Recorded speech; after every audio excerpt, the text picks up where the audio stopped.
And we are live. Awesome. All Hey, right. everybody.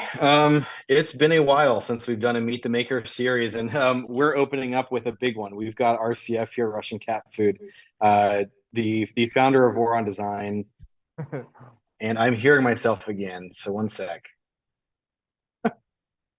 Oh, and I'm hearing myself delayed. There we go. Okay, sorry. See, it's been a while, obviously.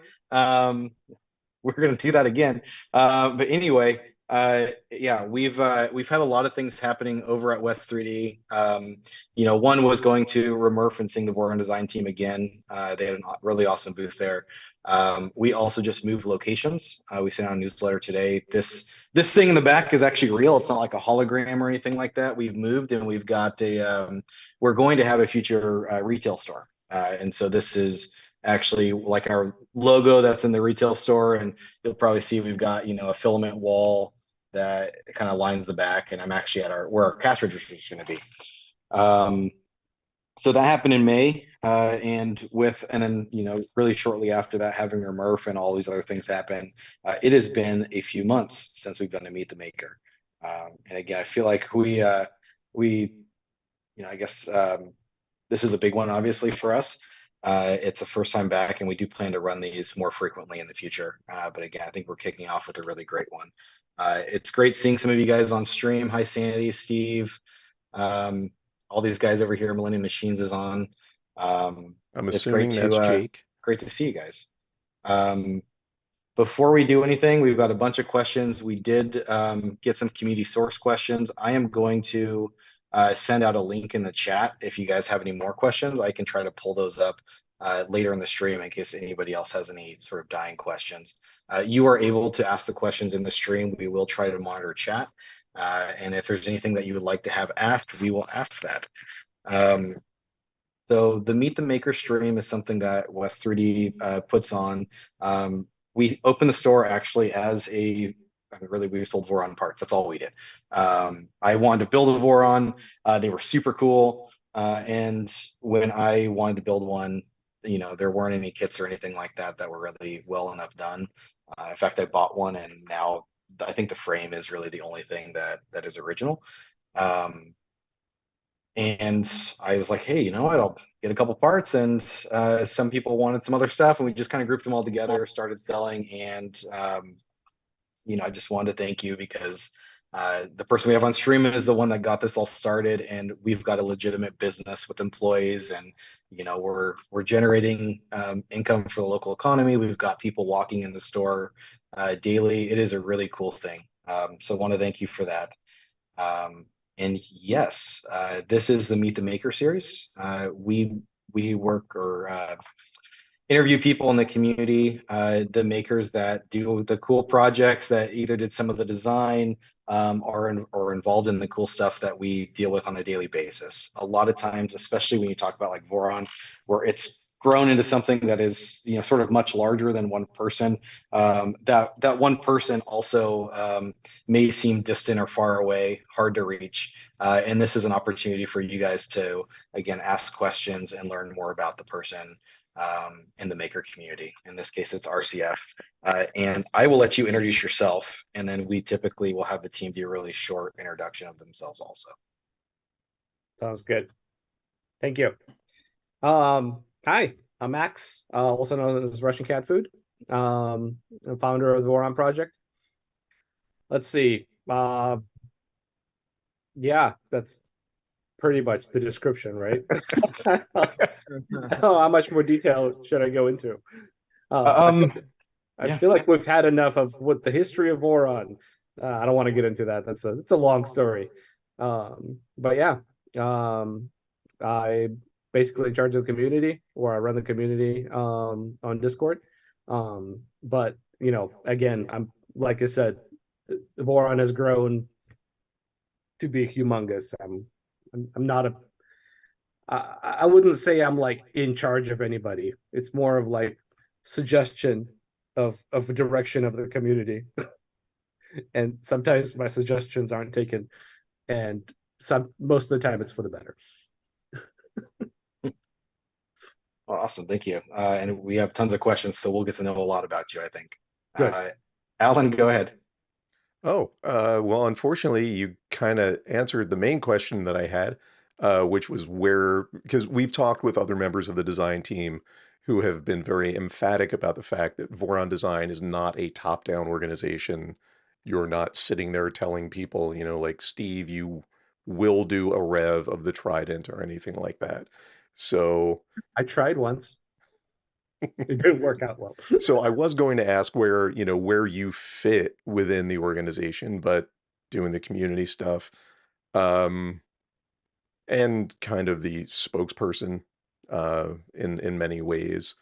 Um, so I guess really one of my backup questions would be like, since pretty much as it's been explained to us, the way Voron Design works is someone comes up with a project and says, hey, I have an idea for a thing.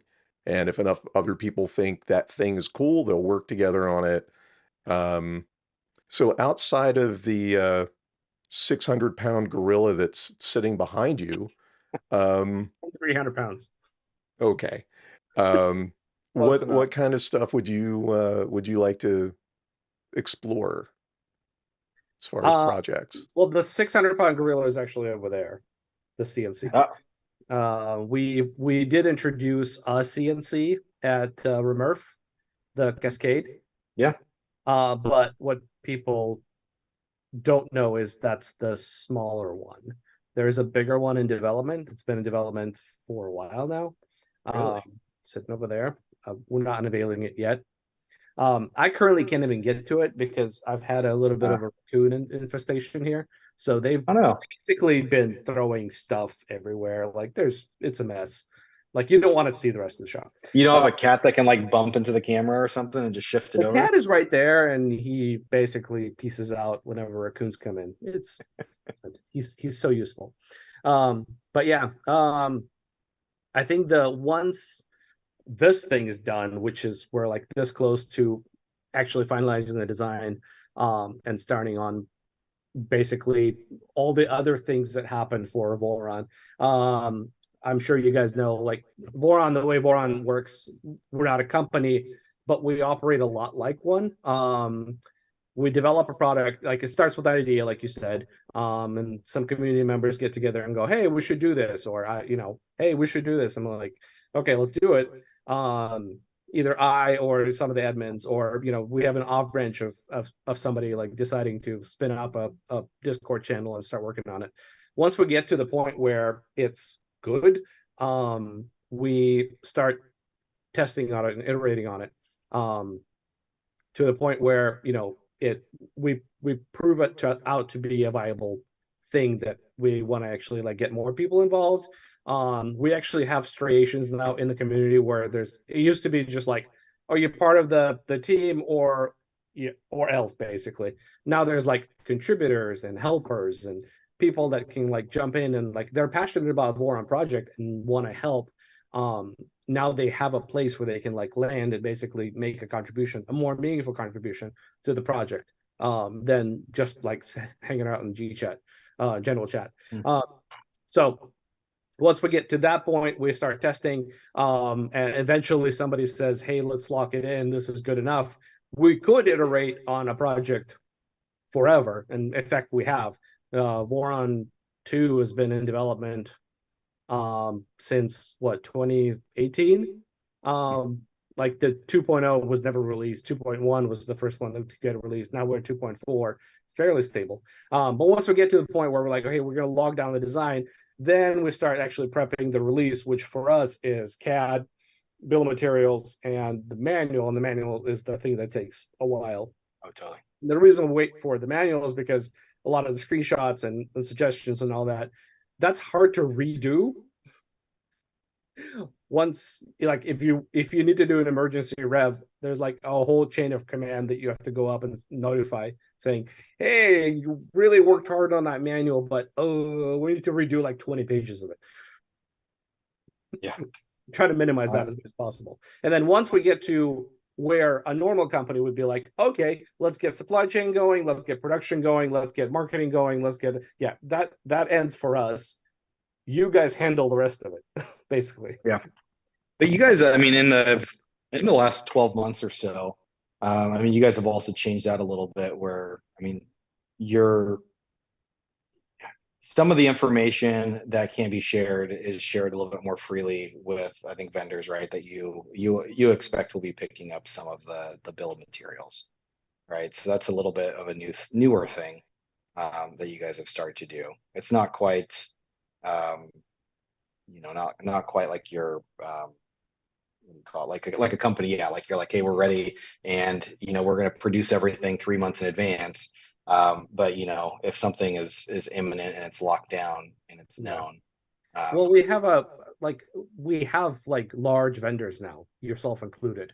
yeah, It behooves us to notify you guys of upcoming things so you are ready to, fulfill the orders when something is released and like basically capitalize on the hype.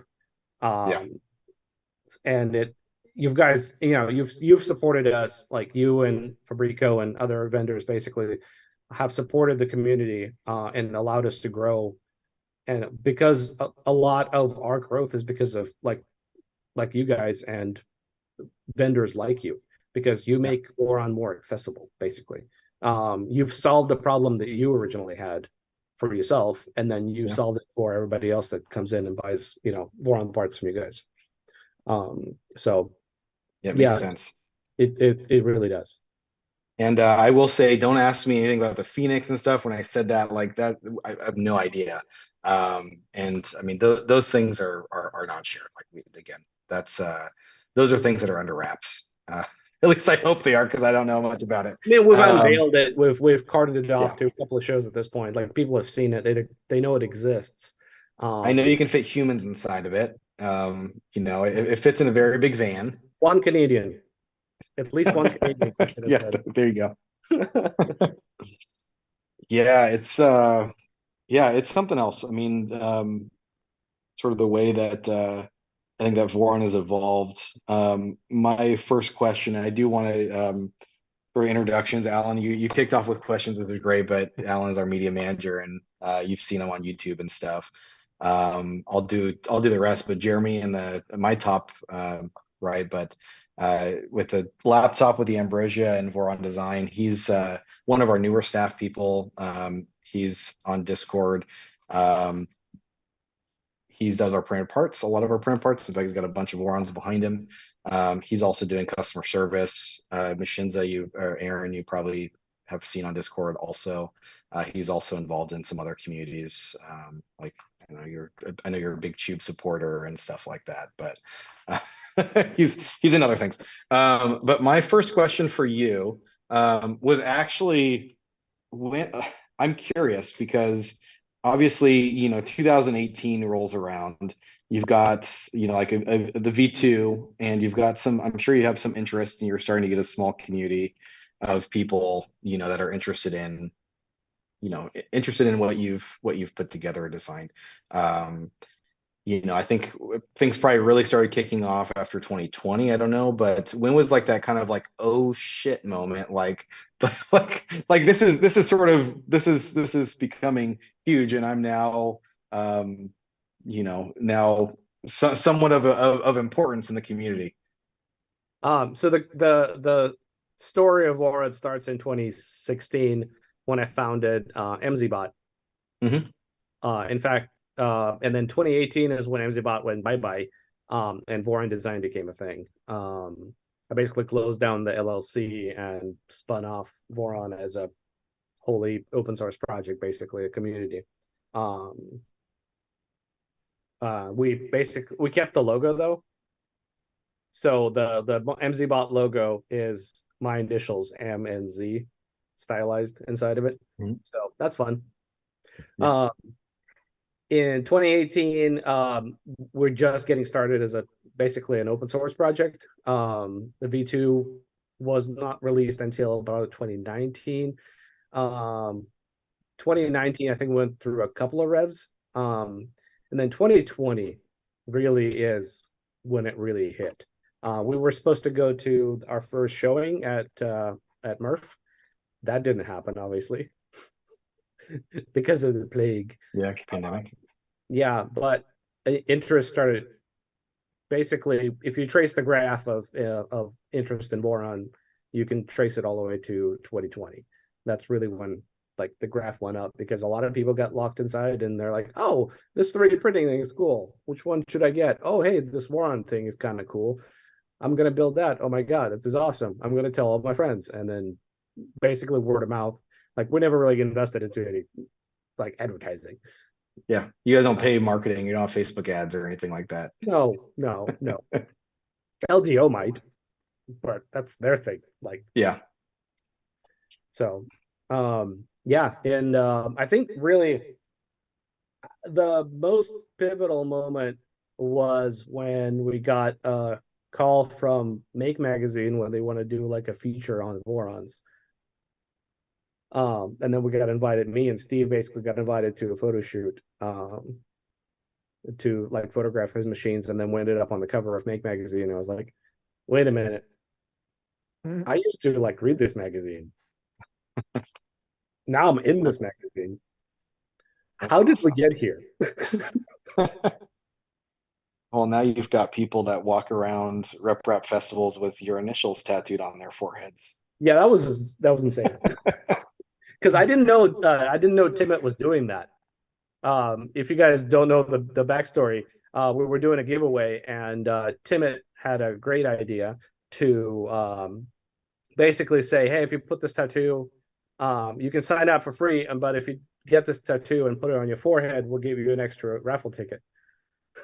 So there's a lot of people that really wanted that. Yeah. So I went to go get lunch, and I come back and the entire floor is covered with people with my initials on their forehead. I was one of them. Same here. Didn't it take a little while to come off too? Like, wasn't there? Or there was like a red mark.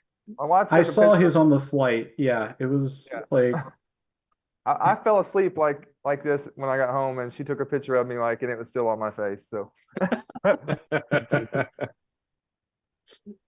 Oh, that's awesome. Have there been any times like you've been just walking around and people have recognized you? Or does it not happen much? There was one time when I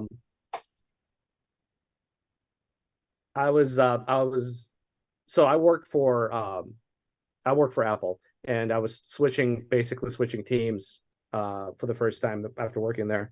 And I was kind of getting a tour of the new office and getting introduced to some of the guys, and this one guy turns around, he's like, I know who you are. And I was like, what? That was pre-2020 too. It was like 2019. I was like, oh wow, that's weird. But yeah, the coolest one so far has been when me and Steve walked into a hotel in Salt Lake City when we were driving back from the RepRap last year or this year. And the front desk guy was a huge Voron fan, and like, oh, that's awesome, with cookies and stuff. It was pretty cool. Oh, sweet. real Did you quick, pass on any signature or anything like that? No, I probably should have signed something for him. Yeah. So has anybody got a real Voron logo tattoo? Somebody in chat wants to know. So I've been trying to get Andrek on Discord to get, because he has a collection of hex tattoos on his arm. And I'm trying to get him to do a Voron tattoo, but he hasn't done it yet. Not yet. Okay. I mean, he could probably recycle, right? Like, couldn't he use an existing hex and just add some more ink? Oh, probably. Yeah, easy. Yeah. I've been mulling it over too, because I mean, I know Joe has the open source, the open hardware logo on his arm. That's cool. I mean, at this point, part of my life for almost a day. Oh, totally. I mean, it's definitely, it's one of the things that's kind of crazy to think about. I don't know if you've ever thought about it, but I was trying to think about people in the 3D printing industry that have made an impact. And I mean, you think of like Joseph Prussia and stuff like that. But I think that, I mean, I think you're up on that list a bit, because if you think not just because of Voron itself, but I think because of sort of the the ethos that you have as far as making accessible machines that you can, that you can get freely, the open source movement. There's a lot of, I mean, the DIY 3D printing market has always been a thing, but I definitely feel like it got a lot more energized in the last couple of years. And yeah, I mean, I think Voron is a huge part of it. And I think without you having done what you did, it would be different. I mean, just be different, right? I even think like, you could argue that things like the bamboo, which has changed the non-DIY consumer market, has a lot of influence. And if the popularity of Voron wasn't there, I think you could argue that that may not have been a thing. Um, I think a lot of the design elements would have been there, but again, I think as long if you didn't have a market, if there wasn't Bamboo didn't say, hey, there's a market opportunity here because there's thousands of people that want these types of machines, but we want to make it, plug and play. It may not be there. We might be in a different space. It's kind of crazy for me to think of. Have you ever been woken up in the morning and been like, oh shoot, like this is something? Yeah, I mean, I didn't set out for this project to like change the face of the 3D printing industry. I was just kind of like, oh, I think I can do a better 3D printer. Circa 2016, basically. I didn't realize where it's going to go. There was no grant plan or 4D chess into like, oh, we're going to change the industry completely. Like a lot of what we stumbled into is kind of like, I like to think that I stumbled into greatness. But like I said, a lot of it is community driven, obviously. It's so something that kind of hit me pretty hard. Caleb, who used to be a editor at Make Magazine, he was that crazy guy that walking around with like taking videos with his iPad Okay, yeah. First Birth. Yeah. Uh-huh. Super cool guy, super chill. He's not with Make anymore, but he's doing his own thing. But he basically told me kind of circa 2018, I think 2017, the vibe of the RepRap festivals was changing quite a bit because there was a lot more enders coming in and basically not RepRaps. Like it's still 3D printing, I get it, but they're off the shelf printers. Yeah. And then come after pandemic, it was mostly Vorons, and at RepRap there was a lot of Vorons. Crazy. So being a RepRap festival, it's nice to have a RepRap machine at the festival. And Yeah. I think I would say me and Prusa are Voron and Prusa are the last big RepRap brands, I guess we call them, if you can call them that. Yeah. And then there's a whole lot because we keep pushing so hard against the industry of like off the shelf printers or box printers, that you can say that there's still interest there. So things like Proton can exist, things like Hypercube can still continue going. I'm not saying like we're pushing them towards that, like, oh, it's thanks to us. No, it's like they're doing their own thing, but I think like the inspiration is there at least. Yeah.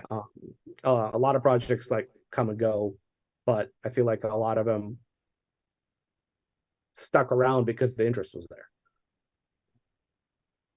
I mean, it is crazy when you go to these RepRap, events, and I mean, now again, the market, there's a lot of people doing the bamboos, and I think that's great. I mean, it's it's like I said, 3D printing. You can be creative, you can be a maker just the same. Yeah. But it is amazing. Especially, I want to say that RMRF 23, that first one. I mean, you walked around and it was like, I mean, at least I feel like half the tables had a Voron of some sort. You go to ERF and I mean the little maker tables up at the top, like half the tables are Vorons. It's something else. And yeah, I mean you have to be proud for you and the team. I mean, obviously you now have a lot of people. It's like I said, it's not just you. You've got a lot of people that the Trident is an awesome machine, and there's a lot of people with that, the V2, all of these things that I think other people had a lot of their hands in a lot. Around again, your think your philosophy, and I'm sure help and all of that stuff as well. You know, and input and stuff, but it's grown into something so much else where, yeah, people are asking about, you know, the Phoenix and the CNC and all these things that, you know, I think people just continue to be excited about. I mean, CNC is obviously not even a 3D printer. Yeah, and then, you know, people like, I mean, I know there's the, what is it, the inspired community inspired, the, was it the Doron Velta and stuff, where like people are obviously like, you know, it's like a meme almost, like you saw it on April Fools and you're like, okay, is this a joke? And it's that DIY mentality, I feel like, where people are like, this is just, I want to build something, and you know, this is cool, and they can take it from, obviously it's not I don't even know if you'd say it's not even affiliated, unless it is. But other than, you know, by name, but I mean, it's still something that is just an exciting new project that is in a DIY space that I think Voron's really kept alive. So it's amazing. I could go forever because I have questions and I've got a list of all the other people's questions, but I know I asked other people to come up with stuff. So go for it, guys. I guess I'll go ahead and ask. So when you were designing the first MZ bot back in 2016, a lot of machines back then, they were just, I mean, Ender 3 had just come out. It was a lot of bed slingers, Cartesian style machines. I was wondering what made you go with a CoreXY motion system instead of something more, I guess, traditional like Cartesian. Good question. There were a few CoreXY. CoreXY was fairly new at the time. There was an iteration of CBot, which was based on vSlot, basically. The second iteration of that, done by another guy, was Dbot, and Dbots were actually fairly popular. If anybody remembers those, they're, you know, basically CoreXY V-wheel machines. There weren't a whole lot of Hypercube was there. This is before Evolution, but CoreXY in general was just compelling to me because it was fast. Really what I wanted was something that like Ultimaker did pretty well, which was stationary bed, or a bed that moves only in Z, and then a tool head that moves around. They did it differently, and I was looking at what they did, and CoreXY just seemed like a better solution. HBot was a thing for like a hot second, until everybody figured out that it basically just racks. The gantry racked itself after a couple of skip steps, but CoreXY basically fixed that problem. Yeah, and that was pretty much it. Another thing that I wanted to go CoreXY is because CoreXY, somebody said, oh, putting a direct drive on a CoreXY was stupid. And I'm always compelled by somebody telling me I can't do something. Like, Swishwire exists because somebody said, yeah, we shouldn't do a CoreXY. Like, I think we should. So question on that. So, you know, I've got an early V2 that I need to actually get working again. It's got, I mean, it's a Bowden extruder. It seemed like that was a popular choice. I mean, it sounds like your inspiration was to do direct drive. Is there a reason that Bowden was sort of the original, I guess, popular choice? Yeah, direct drive at the time was not what we have now. It wasn't the, you know, the nice lightweight extruders that we have nowadays. Also, V1 was 8mm rods, so slinging those around, like, you're just asking for trouble. We were still running on Marlin. It was still using ramps. There was no input shaping. There wouldn't be input shaping for another 5-6 years. So Yeah, like, we were just like trying to do the best we can with what we had going on. Like, my whole intention for the printer was to keep it quiet, because that was like one of the main asks of my wife. Like, can you make this thing less noisy than the printer bot that you have. And printer bots, the simple metal, if you don't know, is all sheet metal construction running like Oh, wow. TNC drivers. Yeah, I think it was loud. It sung the song of its people for sure. So, whole Is it a yeah. lot of like reverberation? Oh, in the yeah. sheet metal. It's yeah. probably just a giant resonating box. It was a tank, but oh my god, it was loud. Like original bamboo loud. I gotta tell you when that, yeah, some noises, man. Yep. Anyway, somebody asked what the name, where the name Voron comes from. Voron is means raven in Russian.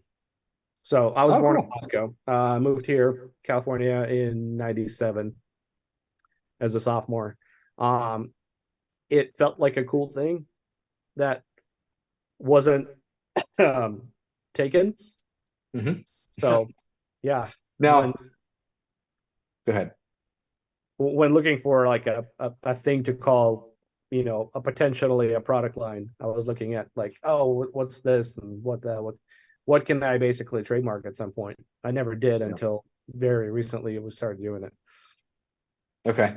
Did you have did you go through a list of names? And I'm assuming they were all sort of simple, kind of like Apple like type names, to before you landed on Voron? I mean, you're like, hey, this thing didn't work. This thing wasn't this thing's taken. Honestly, I stumbled into Voron Okay. and it just stuck. So there's nothing, it could have been there this. there was no trace.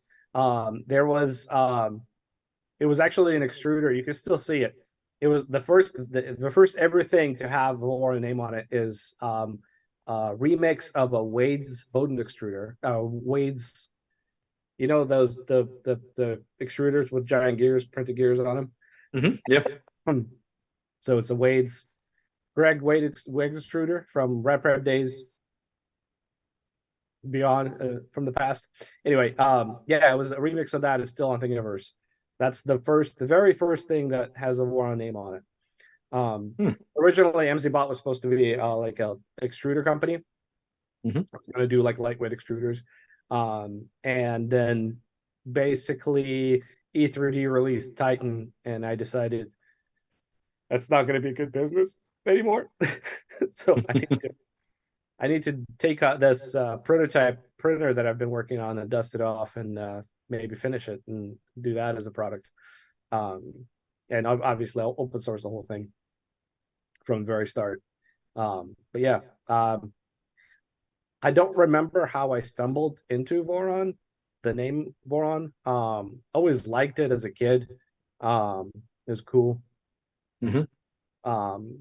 But it's even cooler here in US because like you don't know what it is. So. Yeah. That's awesome. So then if you are going to rev the 2.4 and give it a name rather than a number, so it should be the Raven. It won't be, but good guess. It will have a name. We're not quite ready to release that name yet, but it will have a name. Is the Raven reserved for something else? It is pretty cool. Voron Raven feels a bit like an ATM machine situation. Yeah. At least to me. How many Vorons right now do you have that are like total that are serialized?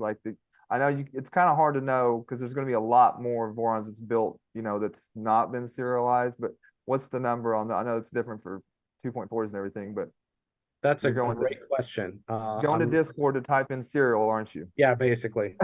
I think we're over 8,000 V2s now. Yeah. Yeah, we're at 13,500 machines. Wow. Yeah. And my guess is that's like a third of the total. I was gonna say, do you have any sort of estimate on how less. many like that wouldn't be, or is there just no way to know that? Hasn't LDO posted that LDO they've sold like 30-some thousand kits or something? It's And then you got form bots and all the other ones. of course. Yeah, our ballpark estimation, it's a 10-to-1 ratio of serialized to well. Yeah. Yeah. I'm not surprised. No. I'm not No, surprised. there's at least 4 that are at the Kennedy Space Center working on the Artemis program. We did printed parts for the Kennedy Space Center. I think Nice. 4.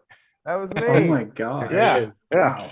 I know that was the big oh shoot moment for us. That was like I want to say early 20. No, it was sometime in 2022. So I mean, it's been a while. Yeah. But still, But yeah, seeing some. I think they're LDO. I think they were LDO kits. I don't remember, but yeah, they might have been formed by or something. But yeah, it's crazy. I mean, and then now we've got Lockheed Martin and all these other companies too. We've seen building Vorons. Yeah, it's something else. it's a compelling argument for, especially if you're doing anything that is DoD related. Like, you can't just buy a bamboo printer. Like, you'll never be able to actually plug it in. Yeah. Oh no, totally. Yeah, You and have I to mean build this you. yourself, fully control it. Yeah, you get all these components, and I mean you're building it, and you have all the control over how it's being. You're flashing everything. Yeah. It's You can yeah, air gap it's them. insane. It's Yeah, crazy to see how this goes. You can actually air gap them and trust that it's air gapped. So I'm shipping traces off the Raspberry Pis. let's see somebody. Well, I'll go ahead and let other people ask some questions. Somebody was asking how to get get involved in the Voron. Oh, be part of the team. Yeah, I kind of answered Yeah. on chat. But I think he wants your answer.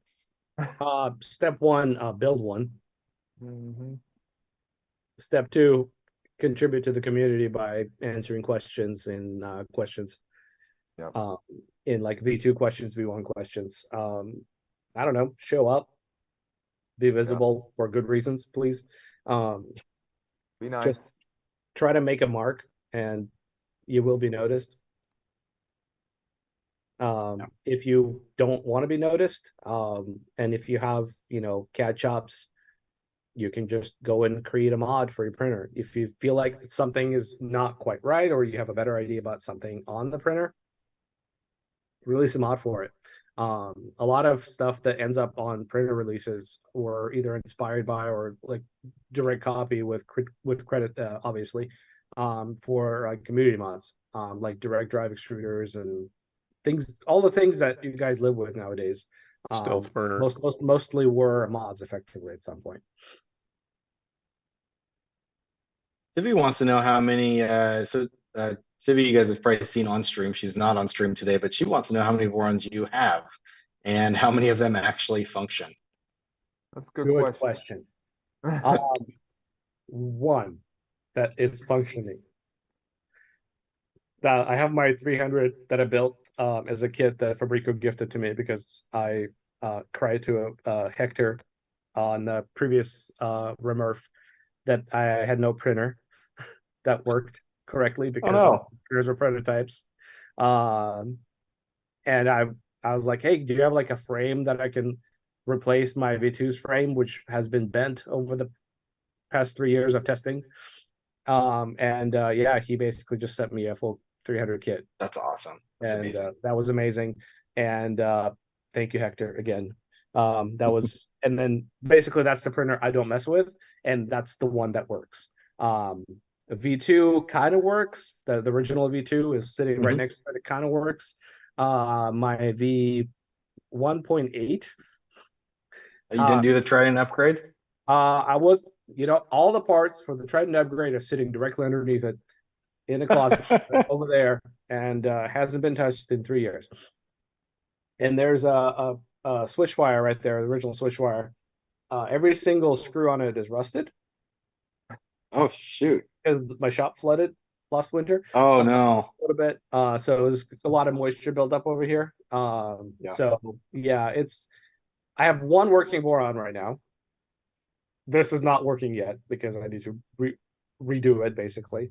Once this is printing, I'll have 2.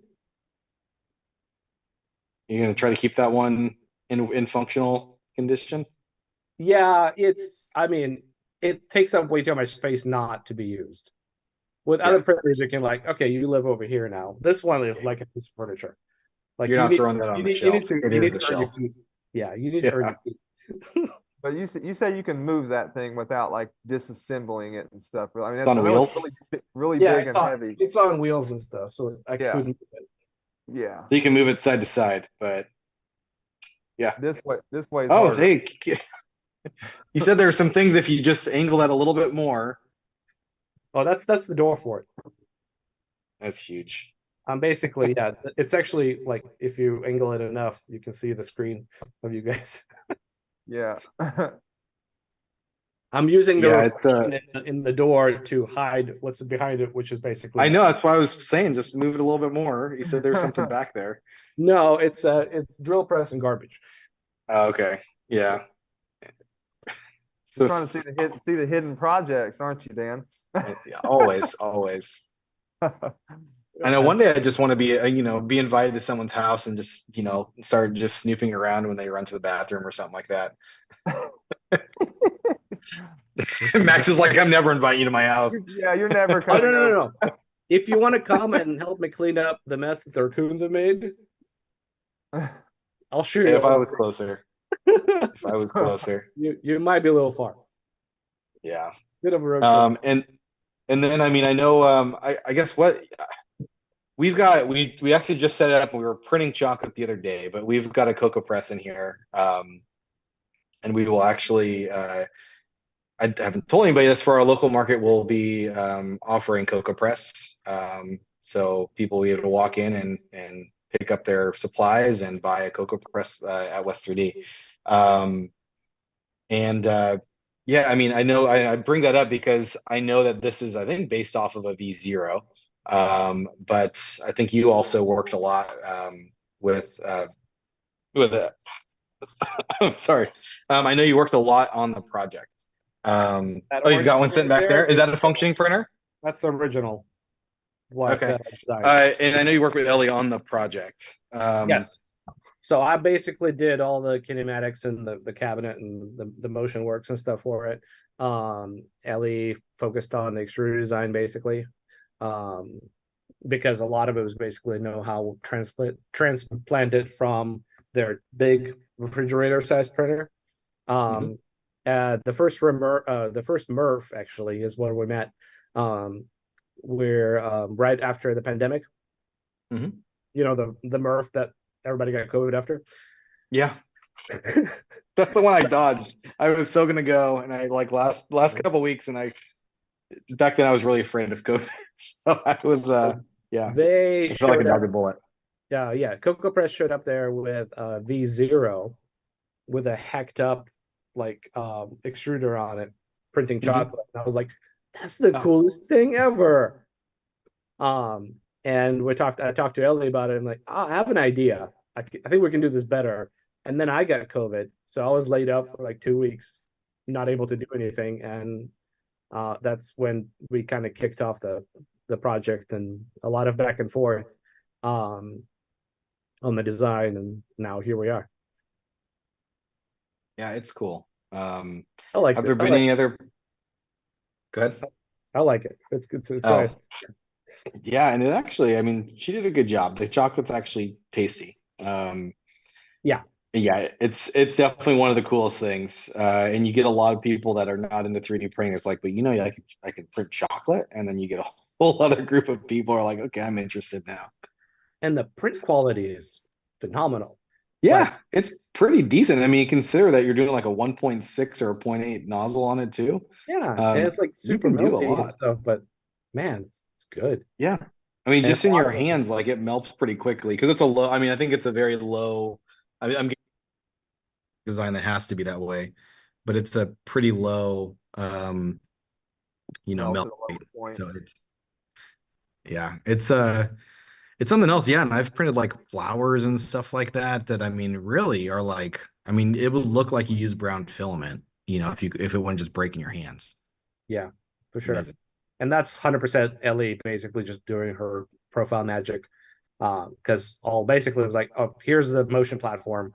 The rest is up to you. And then she just worked her magic and turned it into something that works really well. That's awesome. You guys have other questions? Yeah, Raycons died. I had to scramble because my headset decided to die. Oh. Oops. That's Why should have charged it don't you first. see what we've got on the questions that were submitted? Yeah, we've got quite a few. And I need to pull them up again. But yeah, I mean, the very first one that came up like 3 times, I know, without even looking, is what you actually mentioned the Phoenix is coming. When? So I'm proving out the last of the mechanical changes that we need to do for filament path. This is filament path version 36. Feeding the toolhead of a 600 by 600 printer is surprisingly difficult. Yeah, I mean, I'm looking at it right now. If that's the PTFE tube, It is. there. And we I mean, got that it. looks pretty long. That's got to be Actually, more than a meter. It's it's about a meter. But it is about the length of 300 spec or 350 spec reverse Bowden tube, because it basically terminates in the back. And then what you see, what's new here is the slots up the back here that have bristle brushes on the side of them that seal up. Okay. We're gonna go with a supplementary feeder that basically took up the space, but now I just poked it out the back and there's brushes that it rubs up against. That's cool. So it stays within there. It can move up and down without kinking or damaging, but it also keeps it from flopping on the on your all print. the Bowden that you see is the only Bowden on the machine. It's basically just okay. That's actually that's not nearly as long as I think it would have been.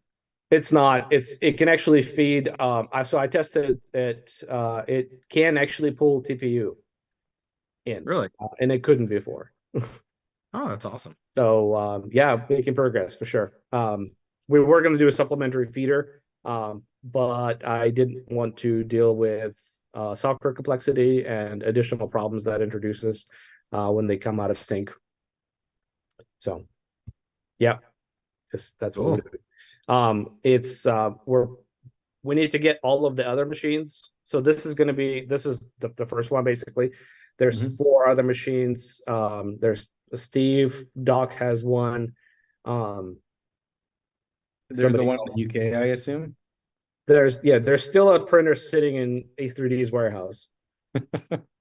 They haven't complained about the amount of space it's taken in there. It's a big warehouse, dude. Okay. It's barely making a dent. Yeah, I hope I can go this year. I mean, that would have been one of the cool things is doing a tour of E3D.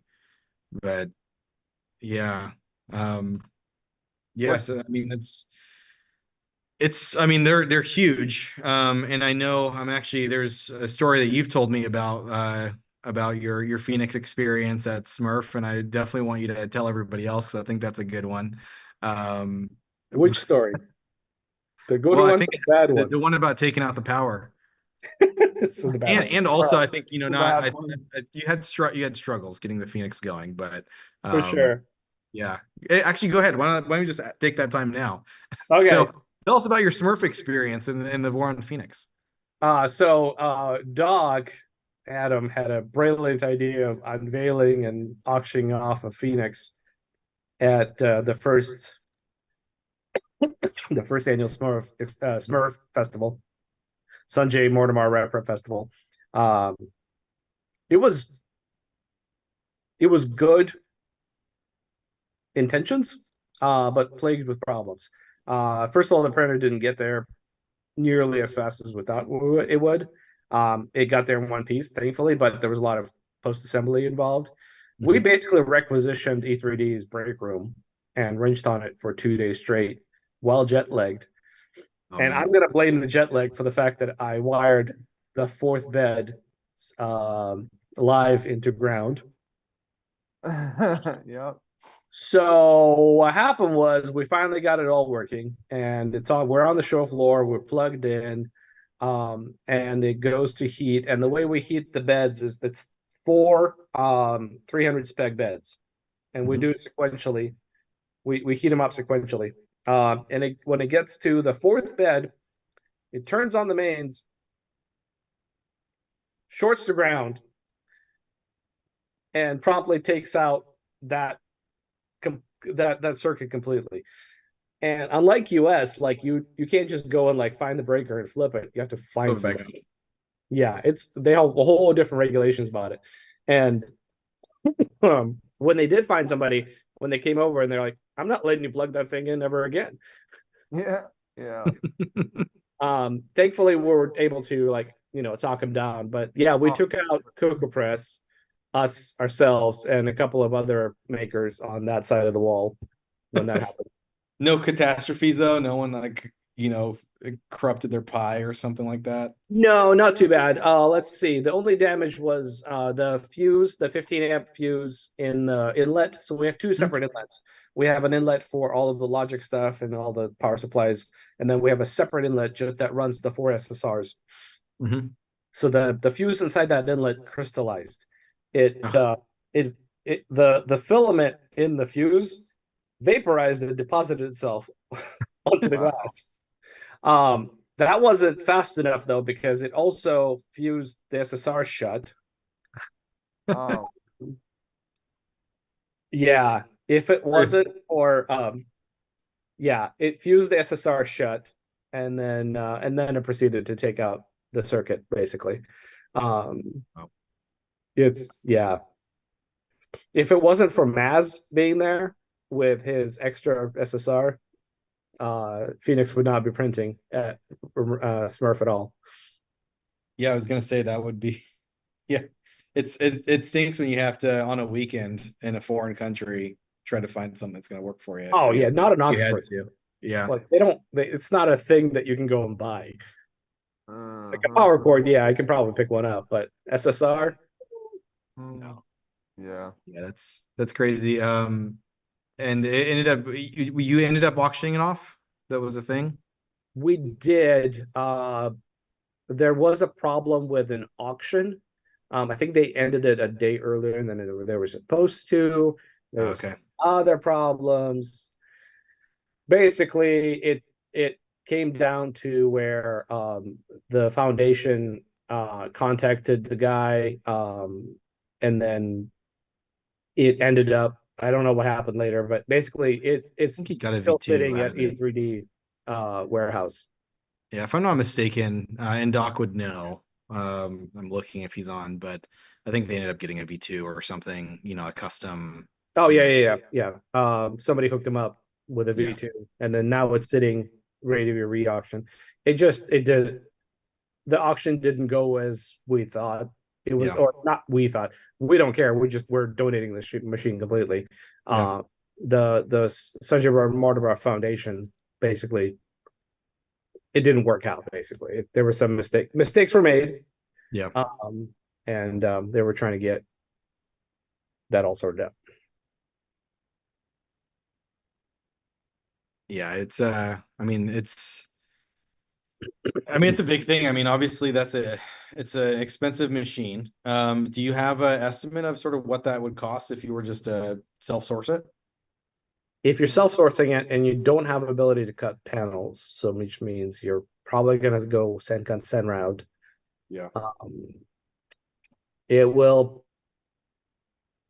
cost you about $8,000. Wow. Self-sourcing, if you're going McMaster, Mizumi, okay, Sen for panels, and all the other ancillary components. I know that the kits will be cheaper than that. Certainly. Yeah. Simply because of, like, we already talked to Jason, and he's like, yeah, that can come down. I don't know how much cheaper, but so it will be obviously the most expensive Voron in the current lineup, outside of, I don't know, you said you're working on some other things. So the CNC, someone had a question about that. Sort of the Voron Cascade, and when that is intended to be available for people to get the bomb and stuff for. Doug is an insane individual and is pushing to get it kind of like into the release stage, at least by the end of this year. I know he's got some family stuff come up recently, so I don't know. I mean, it's fairly close to good, but I'm not going to speak for him as for as far as like the release schedule is concerned. Cool. So Do you have go ahead. yeah, somebody asked up here earlier, do you have or if you even have one, do you have a favorite of all the Voron printers? And if you do, why? I'm slightly partial to V2 because that's the one I've been more involved in than all the other ones. But if I was gonna pick a workhorse, I'd pick a Triton. That's Alan's favorite. Yeah, it's just it's a simpler machine, and there's less things to break or go wrong on it, basically. Yeah, but the V2 is a more elegant printer for more civilized time. I was joking about the Trident being Alan's favorite. Well said, sir. Well said. Man. Yeah, for anybody that doesn't know, Alan does not have a Trident, and he is strongly in the V2 camp. My V0 has belted Z. He's not down with the lead screws. Just not my thing. Nothing wrong with them. Getting screws to doing screws right is hard, man. I've rebuilt these ball screws like 4 times at this point. Really? To get them right. Wow. Yeah, it's I mean, we're seeing it seems like Trident is often people's second Voron build, or like they do the V2 or That's they do kind of something else, backwards. and then they're like, yeah, go for something. Yeah, I think that's a general consensus. If you want, it was my 10th one. Yeah. Well, what's your favorite then, Jeremy? I mean, I like the 2.4 myself. The V2. As evidenced by multiple of them behind you. As you can see, yeah. So Max, the for the V2, the V2.4, obviously there's going to be eventually there'll be an iteration. I assume. I don't think, I'm guessing it's not like everything's not done, set in stone. Something will come up. Obviously the announcement with the Trident was that you guys were changing the naming conventions. Yeah. I think if I'm not I mean, I guess so that, I mean, that the question is that true? And is the V2 going to eventually have a different name and we'll get used to calling it something like the Trident? Yes. Okay. Yes, there will be a major rev. And the rev will probably involve Trident as well because they share gantry at this point. Okay. But yeah, Okay. the next major rev of 2.4 will not be named 2.4 simply because our naming conventions got away from us basically. Yeah. And I mean, we get a lot less of the which one should we get, and V2 is better kind of deal because it's the 2 and not the 1. And right. Yeah, the V0 I think sits in its own little space. You can say, because it's small. Yeah, it's its own thing. Yeah. So, is that actively being developed, a revision? Being talked on. I think what we need to do is organize kind of the last stopgap release of like all the updates, like a rev, an R. So R2 I think is the current one. Current rev. So we need to organize an R3, kind of capitalize on some of the interest and some of the energy that we have in the community, and then start actually scoping out a next major rev. We have some ideas. Basically, me and Steve got stuck in a van for 3 days. We talked a whole bunch about like where we want to go with it, discuss some ideas and stuff. I mean, it's been brought up before, but when you're driving across Wyoming, there's not a whole lot else to do. Yeah, no, it's beautiful though. But you're right, there's nothing to do. A whole lot of nothing though. Oh man, I had a trip. I had a tire blowout, and you had a rough time on that one. Did you get a blowout both ways, or? Yeah, well, the way there, which was in Wyoming, I had to change a tire because it had a giant bubble in it when I stopped. And I could poke it, and like my finger was just going through it. So yeah, So I changed that, and then on the way back, yeah. And this was actually just outside of Pendleton in Oregon, which is also the middle of nowhere. Fortunately, I was close to Pendleton. It only took me an hour and a half to get someone to replace my tire on my trailer. But yeah, it's one of those things. I saw Mandic also who's moving over here or moved over Yeah, here. he had a Had hard like time. 4 or 5 stops or whatever. It's just a curse maybe coming back to Oregon. Don't take long road trips to Oregon, guys. Yeah, he had like an axle to replace or something. It was something crazy. Yeah. You know, they made a game about that. Yeah. Die of dysentery. A rattlesnake will bite you. Yeah, it's something else. But yeah, it is a beautiful drive. And I definitely am in favor of driving to the RepRap shows. How far away is that for you guys? We split it. I think it's if you drive straight, it's about 20 hours, including like gas stops and pee breaks. We split it kind of halfway, almost halfway in Salt Lake City. So we stop over in Salt Lake City, sleep, Yeah. and then drive in. It's a little less daunting that way. Yeah. Yeah, I've stopped in Salt Lake also. It's one of those that, yeah, you have yours is actually a little bit longer. I think mine's 17 hours or something, but it's a drive. It is It's a drive. Yeah, I had to come up. I think it's like 2 hours at least to get to like Steve's house in Sacramento from where I live in Santa Cruz. And then from Sacramento, you go up through, Reno and go into Nevada, go across the entire Nevada. Which I'm guessing also is like there's nothing there either, right? No, there's not a whole lot. Yeah, there's a lot of signs of like don't stop for hitchhikers because there's a whole bunch of penitentiaries over there. Oh, You're like, that's good to know. I feel safe. Yeah. Yeah, I don't know. There's one of those things that I get like anxiety now whenever I see those signs. It's like, hey, next stop is like 86 miles from here or something. Oh my Like, God. oh dang. Yeah. I remember driving through Nebraska and it's like, warning, next stop is 400 miles. You should pull over and get some gas. Yeah, that's something else. Wow. All right. Very important question from Sanity. Ooh. What do you think about community projects for adjacent printers, like printers for ants, the Voron Velta? Do you have one that caught your attention? I love those things. They're amazing. I love the enthusiasm people put into things that are like inspired by Voron. I love that people that can jump in and use Voron as like a diving off point basically to create their own thing basically. I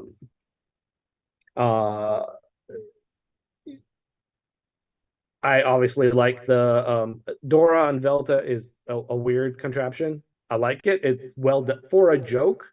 Really well done. Like, the dude puts so much effort into an April Fool's joke, like highest marks possible for execution on that joke. Kind of works. I think it needs some work to actually make it good. But yeah, obviously you have the Micron, which is like the V2, but with 1515. Everything's smaller but the price. I think the best name so far is Salad Fork. Yeah. Because, like, come on, salad fork. Yeah. Yeah. I mean, those are definitely, those are closer. I mean, the Voron Velta, I think my assumption is it was more the design elements tried to make it sort of look like a Voron would look if you released a Delta. Right. I think that was the primary thing. They are actually fairly inexpensive. I mean, it looks like I know Fabrico's, I think you can pre-orders or something, they're $500 and something. We just got one to build for fun to see what it's going to be like. Why not? The hype is real. Yeah. The printers for ants though, that's something a little bit different because I mean, looking at them, I mean, they really are like the Micron is so much like the motion system. I mean, everything really, you would say that's a Voron, right? And you can serialize it as a V2, if I'm not mistaken. If you same thing with Salad Fork, it's a miniature Trident. Because I mean, the design elements are like basically they're there, right? They just made everything a little bit smaller. Like, how do we do this with, a really small footprint with a V0 bed or something. What are the criteria? Because that is weird for some people, right? To be thinking like, this is not a trident. I built a salad fork, or someone's building a salad fork. How is it the same thing as a trident? What do you guys use for that? For cereals, Yeah. I think it's whatever we have in the system that's based on a core project. So Trident would be something that we have a serial for, like VT. Yeah. That's, Salad Fork is the closest thing to a VT you're going to get, and it's still pretty much a Voron. So yeah, that's where the Is serial it pretty much a Voron just because the motion system, or what do you guys, are there design elements or, pieces of the printer that you say, hey, this qualifies itself as a, as a V2 as a trident? Voron. Yeah. I think it does have to resemble a Voron at least, which means, using motion systems that we use. Like you're not going to serialize it's something that you built, obviously. It looks like a Voron and it works like a Voron. So the Delta Must be a can't be, Voron. the Delta can't be serialized as a Voron. I don't think we don't have anything that's maybe a V0 because it's like loosely based on it, but even then that's going to be a stretch and a half. Yeah, stretch. We got to talk to Sandy, see what we can get away with. Yeah, me and Sandy need to sit down and figure out how the hell we're going to serialize this monster. I did not expect the kits to come out so soon. Yeah, I honestly, I was surprised. Yeah. Question for you then, because I mean, we asked about the printers for ants, and again, those are very much based off of the Voron. You have other projects that I would say have elements, right? So from again, I'm going to say the Bamboo Labs printer. I get that it's different, but a lot of the elements are very much similar. The motion system, the gantry is very much similar. The use of the lead screws is very much like a trident. Except for one Z motor. Except for one Z motor. And a belt path. Yeah. So I mean, you've got that, and then you've got like the Sovol SV08, which is very much as far as the design. I mean, I think they originally maybe went too far by making it sound like it really was a Voron. I think they've scaled that back a little bit, but obviously you look at it and you're like, there's elements that are V2 basically everywhere, except it's like injection molded parts and a PCB bed and all these things that are not, I don't think you would spec. I mean, there's obviously limitations to it.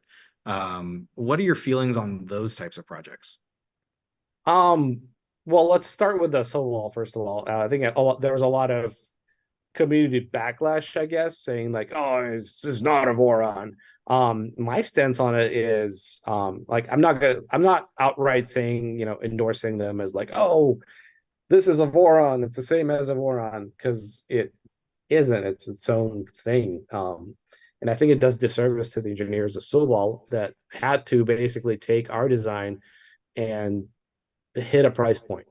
So they basically took, they took a V2 and scaled it down to a price point of a V0, or actually less than that. Mm-hmm.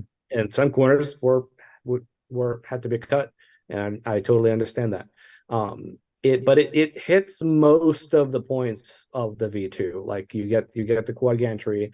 It'll do all the things that a Voron should do if you squint on it.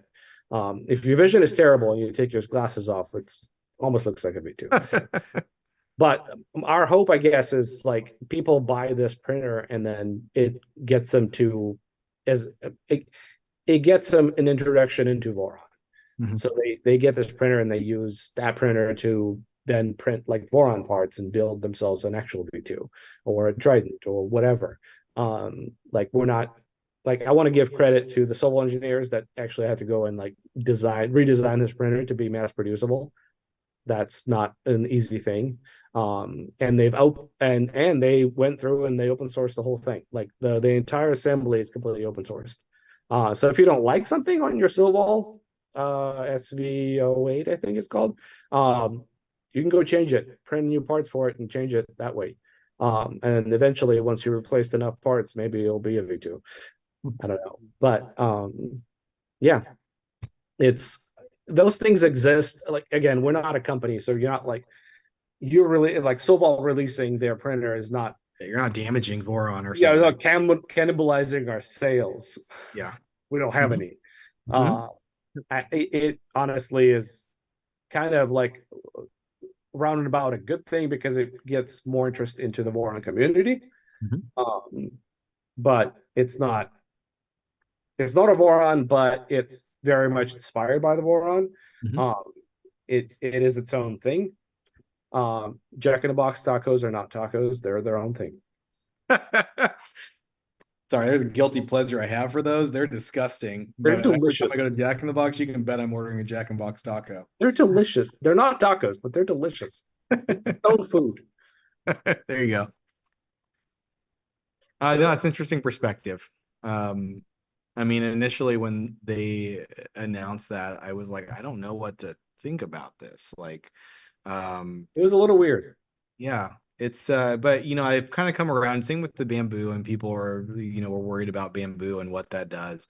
I mean, I think the more people that I can bring in, and I mean, to be honest, I mean, people are building a Voron are a certain type of 3D printing user, right? And the people that are buying the SV08, there's overlap for sure, but there's also a huge section of people that want some of the experience but can't obtain it because they either are, not it's too expensive, or they don't feel comfortable with sort of a build process or assembly of a printer, things like that. So it's one of those things. And I've seen I've seen people are putting stealth burners on the SV08. I mean, there's a whole modification side of that that's basically taking Voron parts that you would print or whatever and throwing it on the SV08. So it's an interesting mesh. And I've gotten a lot, calmer about that, in the few months since it's come out, and I think they've done a decent job. The second part of the question, I guess, was obviously you've got other other manufacturers, and I mean, I mentioned bamboo because that's the one that everybody has. I'm sure there's others out there too. I know early on, I mean, I think there was some concern with potentially applying for intellectual property, like patents and things like that, for things that someone's like, hey, this has been on a Voron for years or something like that. Is there a difference in sort of how you view that, or are you cool with sort of everything else that's happened in the industry? I think that if you try to take something that Voron uses and try to patent it, I would hope that would get rejected as prior art. So as of fairly recently, we actually did finally secure a trademark for Voron in the United States. Or in North America, I don't know. You have to talk to Doc about that. We're still sorting out all the paperwork and stuff for it. But there was for a while a situation where somebody actually applied for a trademark for Voron in the United States that wasn't affiliated with Voron at all. Like Voron Design 3D printers, like somebody actually tried to jump in and like own the trademark for it. And so that was like a 3-year process of trying to get that back. Wow. From them, or trying to get it annulled and then file our own trademark process. And our main interest in all of that is protect guys like you, because if somebody owns a Voron trademark and then go say you can't sell Voron stuff anymore, or like start cutting us a licensing deal, and you're like, what the hell is this? Yeah, no, we couldn't do it. And I mean, probably 75% of our sales are Voron related sales. Right. People are buying filament to print parts for their Voron, or they're buying Voron parts. So yeah, that'd be something else. It would ruin our community basically. So I'm glad that happened. I'm glad that we finally have it all sorted out for the most part. And it feels better to have some sort of security in the fact that no troll is going to come in and go, yeah, that's a nice printer thing you got there. That's mine now. Sure would hate for anything to happen to it. Huh? It's a nice printer business you got there. Sure would hate for anything bad to happen to it. Hey. So how about you send us a check every month? Yeah. Someone That's, said we have to say Voron TM now. Uh, No. That's probably what the attorney would say. Yeah. I think we could put TM on. Is it trademark? Is that TM? Yeah. Yeah, I think it's TM. Yeah. Yeah, we've done a couple of them, and it's just the whole process, and it's expensive if you have someone to do it for you. It's interesting. I mean, I could see why I mean, as an open source project, you wouldn't think about it. You'd be like, well, I mean, you're protected in the sense, like you said, you could get it back because you can show that, hey, this has been a thing that we've done for years. Yeah, but even that is a process and a half. Yeah. Oh, it is totally. If it took It you started in years, 2021. It's yeah, that's 2024. Like it's been 3 years. and all the effort, and this is volunteer effort, right? You're not paying Doc hourly for every, for all the. Not paying Doc. Doc is running all that, but we are paying some lawyers Oh yeah, I to can get all imagine. that done. And the donations that go into the community, basically, a lot of it goes to legal fees to make sure that we get our trademark back, basically. And that's been the past 3 years of our life, basically. Wow. Yeah. And again, like we're not trying to be like, okay, we own the trademark now, so you pay us to license the name. No, that's not how that works. We just want to make sure that nobody else is sitting on it.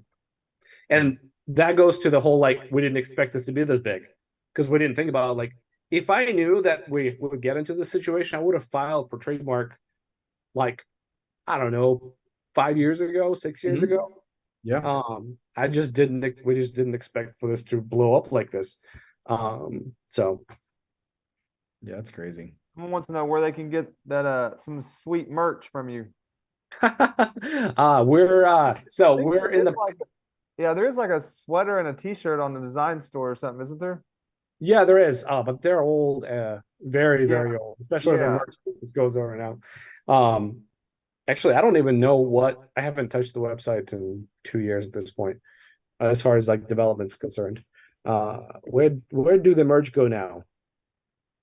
Looks like a Creator Spring store. Yeah, they're not the best. I think we're in the process of trying to find a better situation. Creator Spring. And I mean, if you can find like a place that actually, I mean, the tough part for you is you're shipping worldwide, I think. Right. For us, we just switched we actually stock our own merch now, and our price fell like in half because we can sell t-shirts for $12 now, whereas before we were selling for like 25 because they were charging us 22 and we got to ship it or something. Like it was right. It's something else. But yeah, that's a good way to support. Obviously the Voron Design website, there's a donation link. We are actually going to run our community week, which we typically donate a portion to Voron, because again, we're here because mostly you guys are here, and you guys made this possible. It's amazing. I will say for I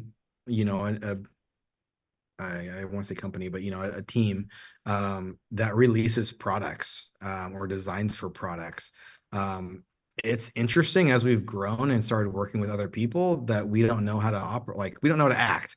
Because I mean, the Voron Design, like the way that you guys operate, I mean, I remember when I first started, I was like, can I like put your guys' logo on something or like, do all, can we use your name? And it was kind of like, yeah, I mean, yeah, you can like, say it's not affiliated with you guys. Like you guys aren't the ones that actually doing this, make that clear. But I mean, it was pretty open. And if we get a product that is a mod for a Voron machine or something, I mean, we just release it. Like we put it on our store and say, here it is. And that's it. And I mean, as we started working with other companies, especially, I mean, as we started working with like Sobol, and we've worked with Elegoo in the past and stuff like that, it's different. Like they're like, no, you can't necessarily do that. We have to approve what you're putting out there. And it's just a totally different thing. And I want to say it from a retailer standpoint, it's amazing. I think what you guys have done. I'm sure There's been trouble that's happened, though. I mean, there's not always good actors, or there's not people that do their due diligence, things like that. But I think for the most part, it's been for us, it's been absolutely incredible. So thank you. It's a great setup you guys have, of course. Yeah, Love doing it. I'm And gonna go ahead and read one of the questions from the our community questions. Uh, so sounds kind of crazy saying this because this Voron Live was the first one that I watched when I was actually building my V2, the Stealth Burner launch.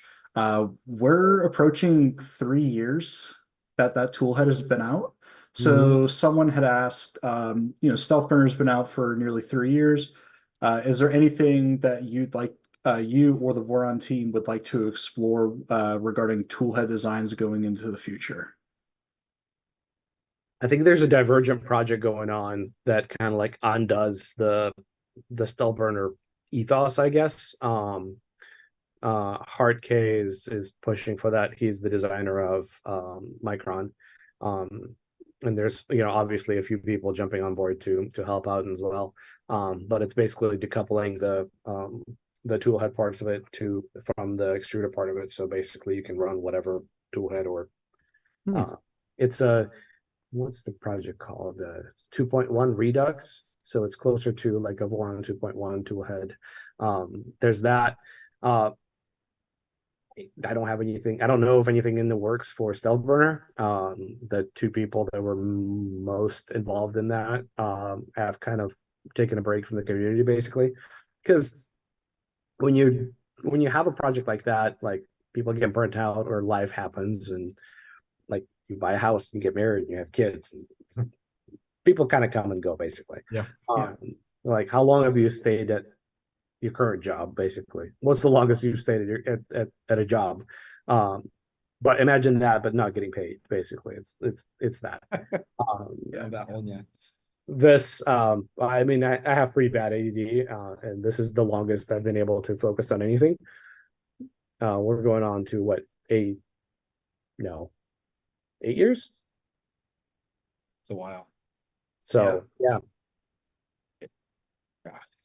is I it wonder still the fun for prevalence you? of ADD in the community, because it seems like it's fairly high. And I'll say, I mean, me included, like I was actually, that was one of the terrifying things with starting this, is I'm like, I pick up projects and I get like super deep into it, and I'll do that for like 6 months or a year, and then I like totally don't want to deal with it anymore, and I'm onto something else. It's like, can I keep this thing going? Shiny object syndrome. Totally. Well, the giant sign behind your head says yes, you can. Yes, no, it's fun. And I mean, that's actually, I think it's that DIY community. I mean, because there's so many things keep changing. I mean, if you're at least interested, I think in 3D printing and designing products and things, I mean, there's so much that continues to happen. When that dies, that's when I'm gonna have to look for a partner or something. Yeah. I mean, it's not just 3D printers, man. We have showers. Yeah, I know. So that's another question. What is a Voron shower and when? A Voron shower is it's a real thing that I built in my backyard. The reason it's called Voron shower is because it's all built out of 3030 and 3060 aluminum extrusions from Mizumi, and like acrylic panels from Tap Plastic, and all the plumbing is basically IKEA stuff. And the reason I built it was because Santa Cruz, as you may know, is a beach town. So a lot of beach going. And when you have a kid that goes to the beach, they somehow bring half the beach with them. In order to save my plumbing from basically having to be like descended every year, I built an outdoor shower.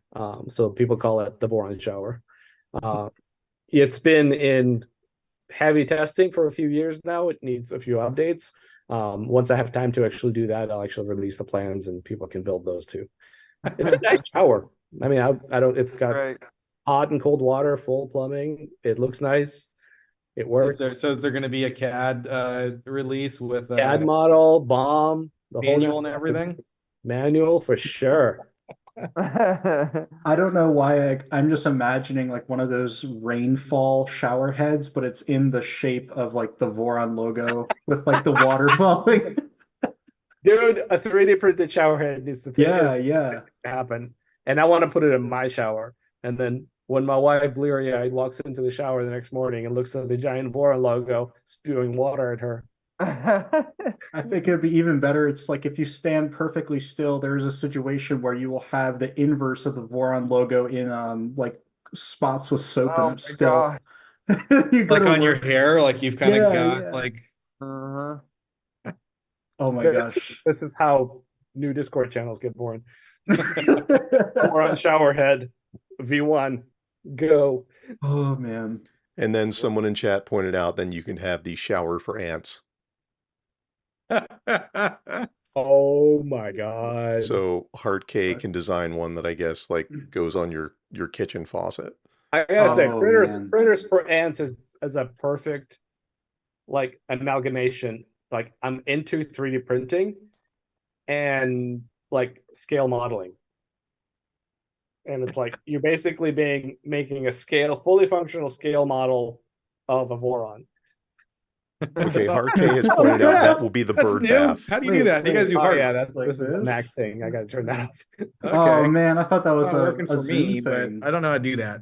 I'm the old school. Like, and I Oh, watched a video on how old people do hearts with their hands and young people, and I do the old people way. Oh yeah, there's a new thing that they do now. It's like it all Yeah. looks like gang signs. it's like But Yeah, I remember that's that's what we would do when we were a kid, right? We would so like yeah, try to do all the gang signs, the blood sign or like whatever. this. yeah. Yeah. I don't know. Oh, see, yes, that's a see. I mean, as I struggle trying to figure out how to do a heart with my hand, that seems way easier. Yeah, you youngins. Someone was asking if Warren's has planned on releasing a sort of a multi-tool head option, kind of like you have on the Phoenix, but for other printers. That becomes official. I mean, obviously there's plenty of mods, and we saw them at RepRap this last, a couple months ago. But is that something that is a project? Well, Phoenix was originally supposed to be a multi like a multi-tool head situation. Mhm.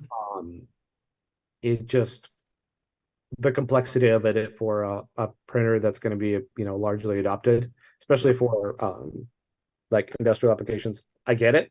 I'm not sure we could have done it within the design envelopes that we like to do, but there are mods available.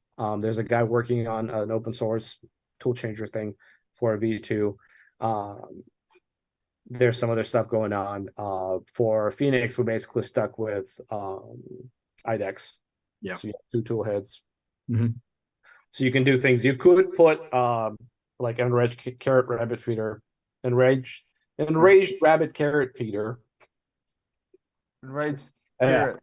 On one of them, and then the other one can just be support material or TPU. The things Okay. that are notoriously hard to switch. Yeah. Okay. But no official like Voron stuff right now, but I know there's community things that are going on. Yeah. Sorry, I was actually thinking back to the Voron shower.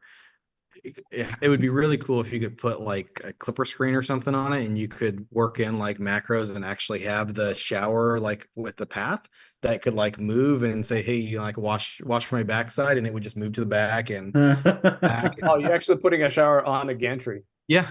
Yeah. I You mean, could why turn not? the water As long as temperature you up can and keep down. the high voltage away from the water, you're not electrocuting my child, or I'm not electrocuting my child in the process. Yeah, there'd be a lot. I mean, there's a lot of steam and stuff that gets generated if you heat that up. I'm sure there's ways around it, It is though. outside though, so it's fine. Yeah. Oh, If the okay. droplets of water are not continuous, the high voltage can't make it to you anyway. True. You want to test that? So you're safe, yeah. So a lot of countries do have like heaters that go directly onto the shower head. Oh yeah, and that's how they Mexico. work. Yeah. Yep. Yeah, I remember. And the way they're wired is usually the worst, jankiest electrical tape situation. It's beautiful. Tell me on it. Good times. Oh man, the Voron bidet. Oh boy. I'm gonna keep that that's a community project. Oh man. So, okay, this might lean a little bit too heavy into like engineering question, but I've always been curious about how the since the Voron Phoenix has 4 different beds, and if you turn them all on at once, it would pop a breaker. Mhm. So after all the beds heat up to 100C, um, they're gonna need like probably 20 or 30% duty cycles so they don't cool down. Do you have to change the duty cycle, like offset them so they aren't on like all 4 at the same time? Or is that just not really an issue that y'all run into? It's not an issue. It's a good edge case though. If you're, for example, like we're not running these printers in environments where like we're not going to put them in the middle of a field in Nebraska in the middle of winter and turn it on and hope for the best basically. These are going to be in somewhat temperature controlled environments, even if it's in the shop or a warehouse and stuff. The calculations are such that it would not go above like a normal 1500 watt limit on North American outlets. But you could get into an edge case where beds are getting higher. They're basically getting to a higher duty cycle because the temperatures are dropping so rapidly. Again, you park your printer outside in the winter, somewhere where it snows for some reason. So that could be a thing, and that could be handled in software basically. But for the most part, I did the math and said, hey, if we bring them up sequentially, we don't blow circuit breakers. And that's what we're doing. Well, So I had a question based on what you were saying about, how long you stay in an organization and burnout and that kind of thing. Like, are you still having fun? Yes. I have burnt out on Voron multiple times and had to go take a break. Sometimes a break is a couple of months. Sometimes the break is a couple of weeks.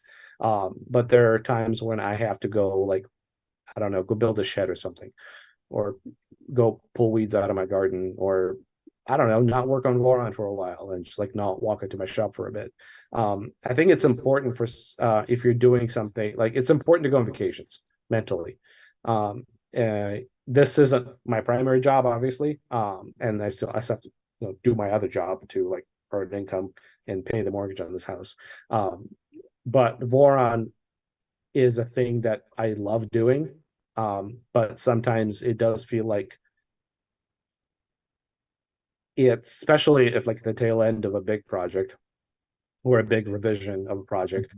Stealth burner being a perfect example of that. It's exhausting, and it's important like take a break and just like Absolutely. walk away for a bit and then come back. And I've not come back. I'm still here. So You got enough people that probably know how to track you down at least. for sure. Yeah. Steve knows where I live. So he's been to my house a couple times. Yeah, so for some of those things, I mean, I'm guessing like the stealth burn, I mean, you guys had the stream, you guys launched and released it. And then, I mean, is it something that you're like, yeah, I'm going to step away for a little while? I'm not going to be so responsive. Well, a lot of it was because the way the project was run, we basically had like a private channel between four guys doing design work, because the original intent was, hey, we're going to do this like as a secret project and release it for like Christmas as a Christmas present to the community. What we found was the backlash from the community saying, hey, you guys developed this in secret from the community, but it's a community thing. And what? So there were a couple of misunderstandings in there, and there needed to be a time to like walk away for a bit and cool off and then come back and say, okay, let's put together a system where we can have projects that are kind of secret or not secret or open or closed, and then figure out what project lead looks like in an open source community. things like that, and started developing a framework for like Voron projects because we didn't have that before. And we started working on it. And then 2 years later, we finally had something. Because, working on logistical stuff and documentation and I don't know, government documents is not exactly like hobby thing. That's like a job. Yeah. And for most people, unless you're like a lobster accountant that really gets off on spreadsheets, like that's Have you not. found one? No, we haven't. We've shanghaied Nick to basically help us with our wordsmithing projects. But yeah. Have you ever had for some of these projects? I mean, obviously the team's grown. First, do you know how many people are on the Voron design team? If you count like all of the, the helpers and stuff like that. Without going to Discord and basically looking at a number, I have no idea. Okay. Have you ever had projects where you've had to say, okay, or somebody has said, okay, there's just too many cooks in the kitchens and everybody sort of has diverging ideas and, for the good of continuing the project, we've got to scale this back as far as the number of contributors. That hasn't happened. There was a project that was going completely off the rails for a while. But other than that one experience, we've not had to scale anything down. We've had several projects, actually a few projects at this point, that basically just didn't materialize. They were going, and then you see one person drop off, and then the second person drop off, and then this person graduated and had to go get a job because they're not in college anymore. And then like Peter's out, and by that time, like a divergent evolution or conversion evolution has come up with something better that project was supposed to handle, and they're like, nah, archive the channel. Interesting. After you saying you've taken breaks and stuff, we've got somebody asking if the Voron design team has a BCP, a continuity plan, a business continuity plan. I think at this point I was able to infuse enough of what I consider a Voron and Voron essence into the community. And the few, like the admin team basically, and then like everybody who's in charge of anything at Voron basically, to where if I get hit by a bus tomorrow, like Voron will continue. Like I've intentionally removed myself from a lot of things simply because we can't just be dependent on me being like the Voron, like because I'm a human being that's super fragile and could like spring a leak or something. I don't know. Like squishy humans don't make for good companies. Like so while I continue to be like the face of Voron, and I'm involved obviously in the design process and the influences in the community and some of the decisions that have to be made basically. I am not, people now know what Voron is and can continue that without me basically. So yes, that's been talked about. Cool. Taco said it was just panic. I'm sure there would be some of that too. I'm curious about the serialization process because I know that actually I just serialed a printer that took me 2.5 years to build. So I'm with you on like having projects that just you can never get or printers that you can never finish. But obviously, I mean, I know Sandy, I think, handles a lot of the serialization process now. But that had to start somewhere, and that just start because as you were talking about building your own company, I'm assuming you would serialize printers. That was the idea, and then when you did Voron, you're like, well, we should still have a way of doing this, or how'd that be a thing? That's basically, yeah, you nailed it. What happened was when I did original Voron kit run of the 18 kits. I think, yeah, it was 18 kits. They all got a serial number basically. like you do. And when people started building the self-sourced open source ones, because again, all the designs were open source, you didn't have to buy a kit from me. You could go build one. Once people started building those from just plans and CAD and stuff, somebody came up with a thing on Reddit saying, hey, well, they got serials. What about us? And then the serial registry went on the sidebar of the subreddit for a good 3 years. And then we ran out of space. We ran out of physical space that you can have in the sidebar because of all the links in the thing. Now I So, moved to a new Reddit yeah, channel. well, that yes, but also we built like a registry, an actual registry that people can submit to. But yeah, that's basically what happened. Like there were original kits that had serial numbers, and then people were like, "Well, what about the self-source ones?" I'm like, "Okay, well, let's get them all serials," and then here we are. Cool. Yeah, I'm wondering. I mean, obviously, you're not a company and you're not producing things. I'm sure that creates at least you don't have the liability so much as long as you don't make a really stupid design decision or something like that. But I mean, have you seen anything out there that has kind of like scared you in the sense that you're like this person maybe shouldn't be building one of these. They're gonna hurt themselves or somebody around them. Um, That was my biggest concern starting the store. I mean, yeah, it's a concern of pretty much everybody on the design team.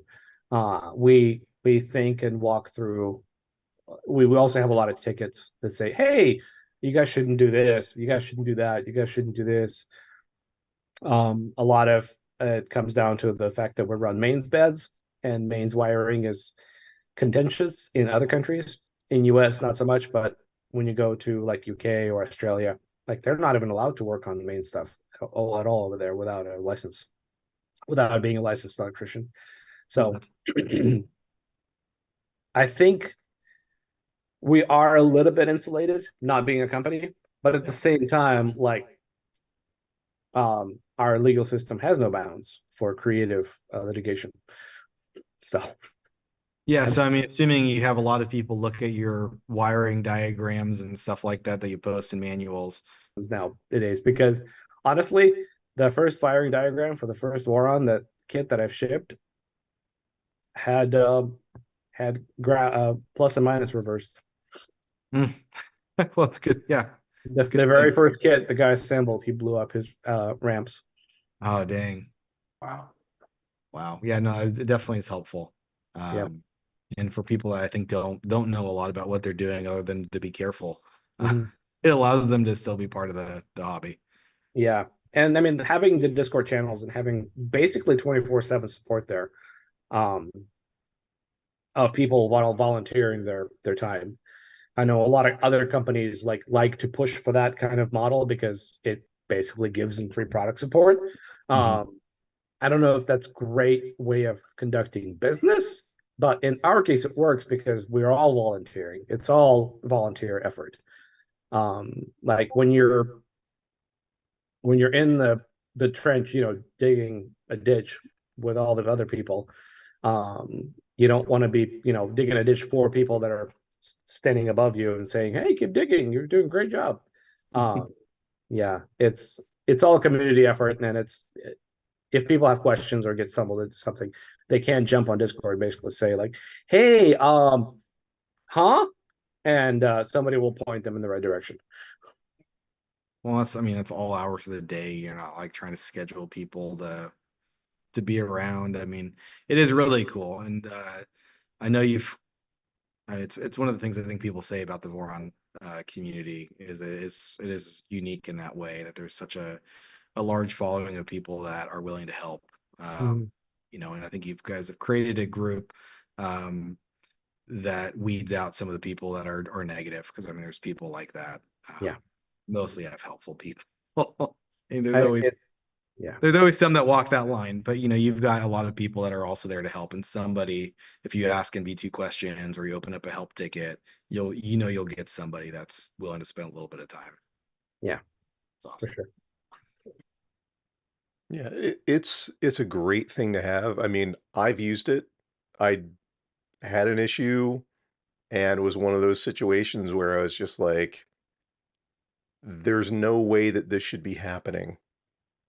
And open up help ticket and got enough feedback that I went, oh, that's Mm, what happened. When I switched out the extruder, I forgot to change what was I think it was like the UART pin in the definition. I think it was when I was swapping like one of my CAN boards out. mhm. So there was no current limiting happening on my extruder. Whoops. Yeah. Yeah. Yeah. And the motor started melting its way into the back of the unit. Oops. And I was like, what? This makes no sense. And in dealing with a couple of people on that ticket, then I looked at it and I'm like, oh, I'm an idiot. So I changed over, the step and the direction and the enable pin, but I forgot to go down to the 2209 section and change out the other pin. Hey, thanks a lot for helping me just triple check my work. And yeah, A lot of it is like a debugging rubber duck. That's just the yeah. thing. Yeah. Mm. Yeah, it's I actually used the help channel to debug a CAN bus issue on Phoenix because I was losing my mind. Um, it was cool. It was that's cool awesome. to see it in actually working.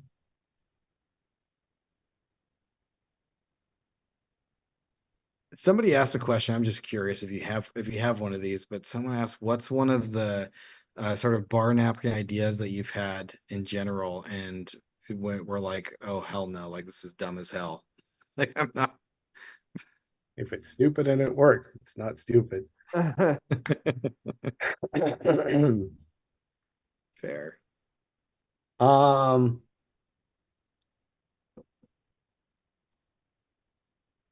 I can't think of any right now, Okay. but I'm sure it has happened. I've probably and then I ran hold way deeper into it than I should have. Um, flashed it out, decided it's not viable, and then forgot about it. And my Free up brain some has mental since space. garbage collected the information out of my brain. Are you planning to, I mean, I guess, are there any projects that you're aware of that create they put oddball printers, kind of like the Switchwire and Legacy. But are there any other sort of projects in the Voron Design area that you're aware of that are doing different types of printers Um, that are different than like the CoreXY that we have? right. Um, I don't, not at this time. Okay. Not that I know of. Our core X something is fairly, core to what we do. Yeah. I think the next big thing is the hybrid CoreXY, which is what this guy's running. So you have the CoreXY plus the helper Y belts. I think the V Core, their latest V Core uses that system. Yeah. Cool. It basically just solves the whole situation of having to drag this whole gantry back and forth. Yeah. Voron cement printer. I mean, you could. You could. You could build one. You could Should totally you? Actually, cement is really hard to print with. Because you know what cement doesn't do? Set A lot in. of, yeah. I think a lot of force would have to be applied. And you'd have to you'd have to also have like a mold or something to keep it from just probably just plopping onto a bed. Yeah, cement 3D printers is a thing that exists. Yeah. Like there's several companies that are trying to do it right now. I don't know if I want to live in a 3D printing house. Like I like my layer lines, but do I want to look at them every morning on my It's wall? kind of a dream if we move out of this place into like our own building. I would totally find out how much it costs to get a 3D printed one. That's It cool. would it'd fit. But yeah, I don't know. Oh, totally. Yeah. For you, but like for normal people. No, probably not. You're Yeah. not normal, Dan. But I mean, we had like what? So Are we any of us normal? No, we're not. None of us probably are. not. Very few. There was the flying gantry printer, you know, at RepRap this last year. Oh yeah. I mean, I guess somebody could come up with a cement printer. We talked about having a I don't know if you guys are familiar with the Reaper toolhead that's being worked on. It's sort of a community project. It is sweet looking. If you've seen a cool toolhead recently and you didn't know what it was, it's probably that. Yeah, I've seen it.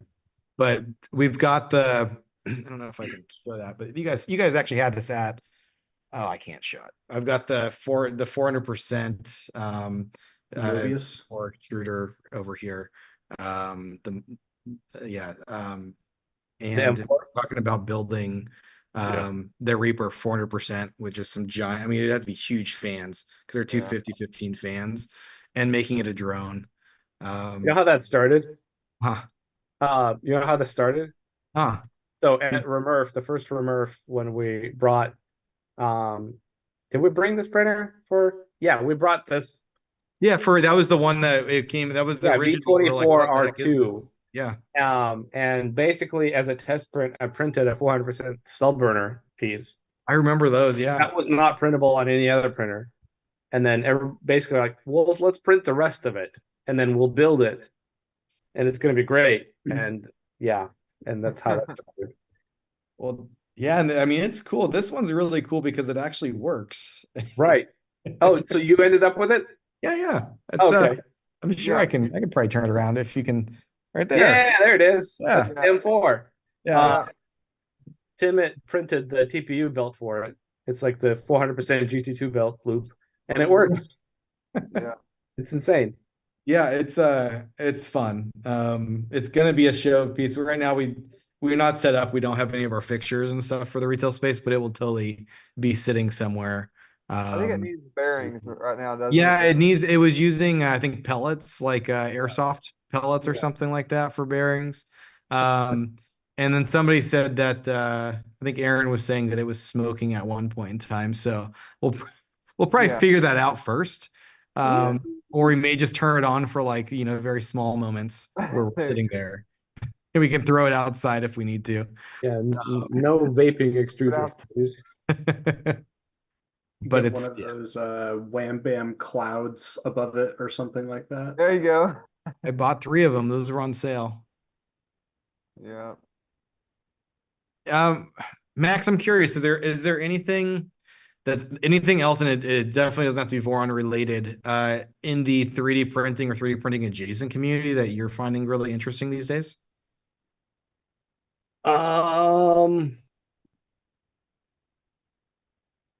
Well, I'm kind of a space nerd, so I love me some model rocketry. The fact that it's much more accessible nowadays to like get into it, especially like space shot stuff. The fact that you can actually build something that will go into space, technically speaking, is pretty cool. I think the most insane project in that space is the beer keg rocket. I'm Googling. Somebody's building a model liquid fuel rocket, and they're using beer kegs for tanks. Wow. That is awesome. It looks gorgeous. Oh, that's cool. Oh yeah, can you build a liquid rocket out of beer kegs? That is awesome. Wow. Project Keg Rocket. Wow. Yeah. That's awesome. Okay, cool. I'm pinning this. This is gonna be something I'll check out. Yeah. That's awesome.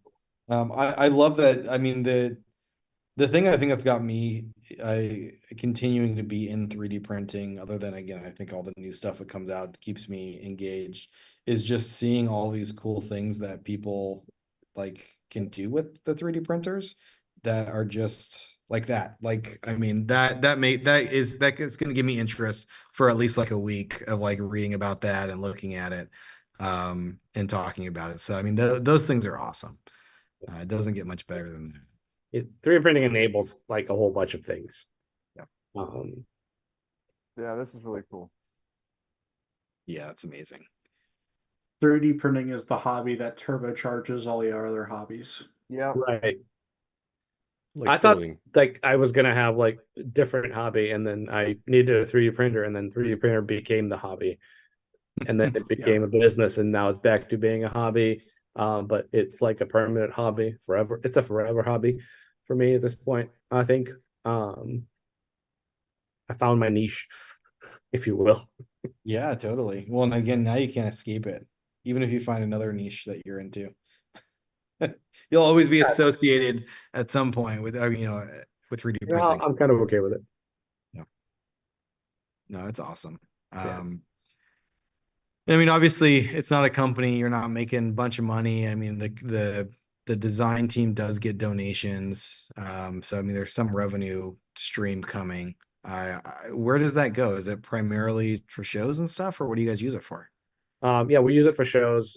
We give a lot of it back to, help donate to the shows and stuff. Um, we help fund some of the more expensive projects. Still working out the whole like how do we actually use the fund properly to like help people that want to use it develop Voron products, basically Voron projects.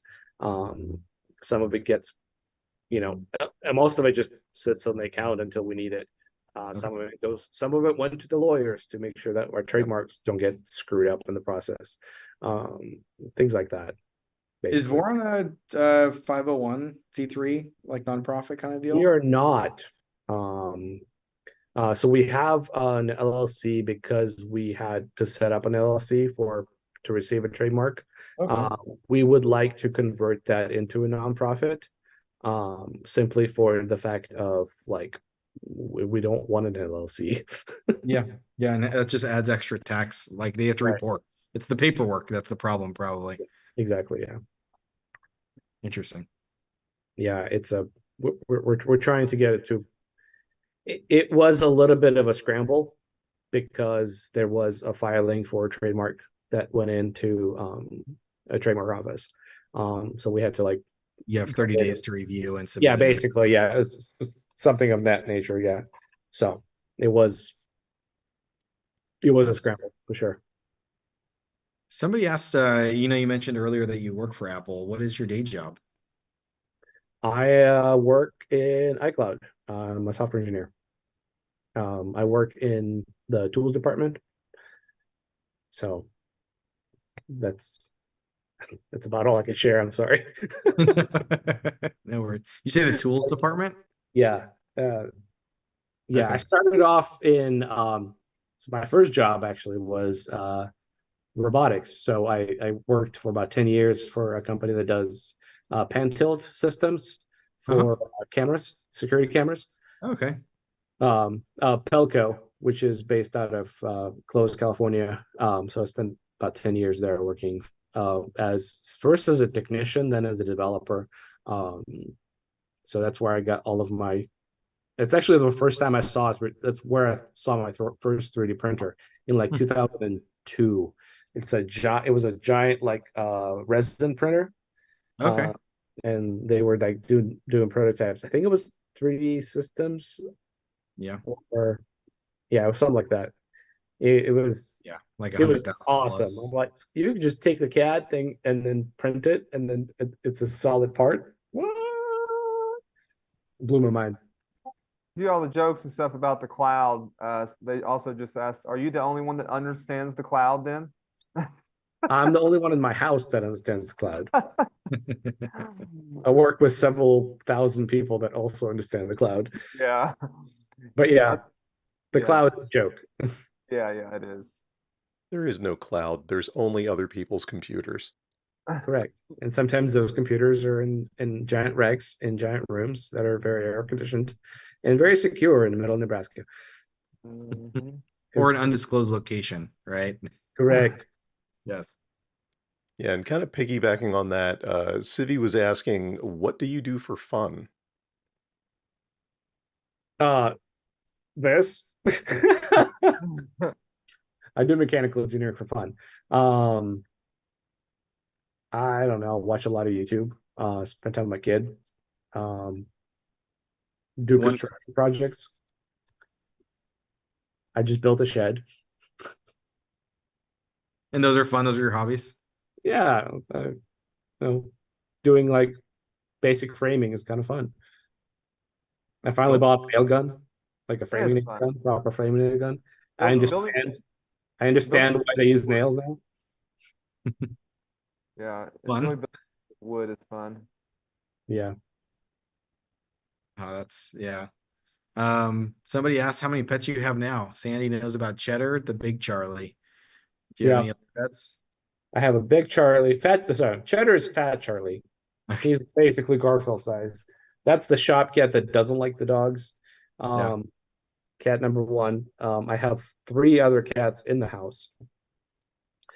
And then I have 2 dogs. So total of 6 pets. Oh, wow. Yeah, I have too many pets. And then apparently a family of raccoons have semi-moved into my shop. So that's fun. Oh, that's awful. It really is. How do you get rid of raccoons? Have you looked into that? Stop feeding them. I basically take away the cat food at night. Okay. They come in, rummage around a bit. They've stopped like destroying stuff because I feel like they're like before I had like a container of cat food just sitting here, and they figured out how to open it. And I don't have time to create like a lock that they won't chew through. So I'll just So the silver lining is they figured out how to open it so they don't mess things up as much trying to open it. Yes. I did have to zip tie it to the workbench because they did try to carry it out of the shop. Oh. The whole thing. Like they were just gonna drag it down the street with them. Yeah, raccoons are something else. They're smart though. Yeah. They're cute. And they are. As long as they're not hissing at you. They're so annoying. And they bring in so many fleas. They do? Oh yeah. Well, I guess they're just They're wild animals, yeah. Yeah, exactly. Someone said the raccoons just want to join the team, Max. They want to join the Voron Design team, man. That's the first time I'm gonna veto that. No. If you're an actual raccoon that speaks English, we should talk. But if you're just a regular normal raccoon, I'm sorry. We've been talking for a couple hours, and we do something. And I think we asked. I think you had some things ready, but we do trivia every show, and we should probably take a break for some trivia. So this is where how many did you write down? Like 2 or 3? I have 2. 2. Okay, cool. Anybody on our team have any that they came up with? Like that message that asked if you guys could come up with trivia questions like an hour before. I did not see that message. All right, well, Jeremy, you got to get one because Alan and Aaron and I have come up with multiple trivia questions in the past. My trivia question is going to be about Civi's room temp. So, Civi, if you could get that prepared, I'm curious. And if you have a scarf near you. Those are my 2, but anyway. So we're gonna give away some prizes, and I did try to come up with some things like as I'm here, and I've got snacks, so not those. We've got some of if you guys are familiar with peppers on Discord, we've got the West 3 Delicious hot sauce that we'll give away. That's awesome. And I think all of the giveaways too, we've got a bunch of these, the Voron Design printed parts, like they're clear logos that you can throw on your printer. We've got gift cards and some filament. And so we'll do that.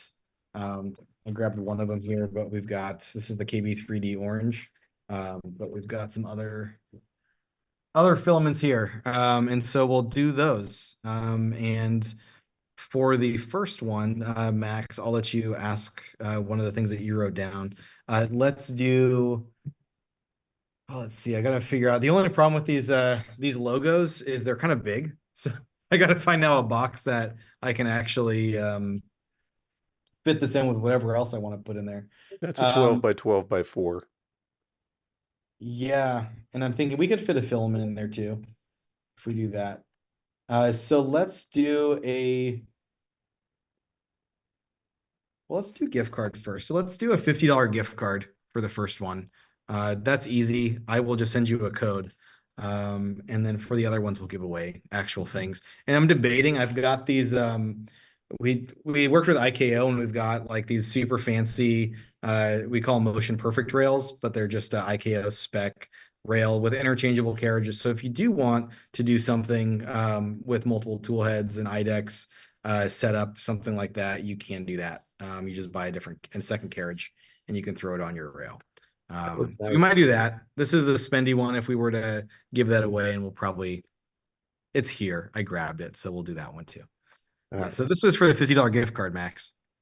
Okay. Hopefully we got some Apollo program nerds. So in 1969, Apollo 12 was lifting off from Cape Canaveral, and their flight did not go as smoothly as Apollo 11. They got struck by lightning on the way up, which caused all kinds of problems on the ship. Luckily, the ship was saved by flipping a switch. There was a guy that figured out that you need to flip a switch in the cockpit to get everything to reboot itself, and then they made it all the way to the moon. What is the name of the switch? It's pretty famous. I'm asking if he figured it out or he was like, oh shit, and he's just flipping everything. No. He knew exactly the procedure. Actually, Okay, the guy good. is also famous for Apollo 13 as well. Oh, really? Okay. Apollo 11's the one they did the movie, right? With like Yep. Tom Hanks. Apollo 11 was the moon landing. 12 was also the moon landing, but they also almost didn't make it there. They almost didn't make it to orbit, actually. See if anybody knows the switch. That's some deep Apollo knowledge. Got to be a space nerd.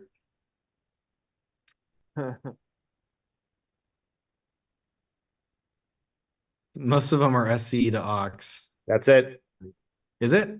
Yep, that's it. Okay. So the first one that I have here, Taco? someone just said aux. But if it's SC to aux, that was Taco. I think Taco's got it. Yeah. All right, Taco. Well, cool. I will, if you could just DM me, I would say usually send it to info@west3d, but you've got my DM stuff. I'll just send you a code. Awesome. And you said earlier this stream you need some things, so perfect. Works out. How is Taco eligible for this? Yeah, we probably should have come up with some stipulations, but I never told them specifically what the question is, so I guess it's fair. I think there's been a couple. Sandy, didn't you win something? I think on one of the streams. I mean, we've had other people on the team win, so there's no exclusions. Jeremy, have you come up with yours? Me? No, I had one on my laptop here. I'm trying to find it. Come back to me in a moment. Okay.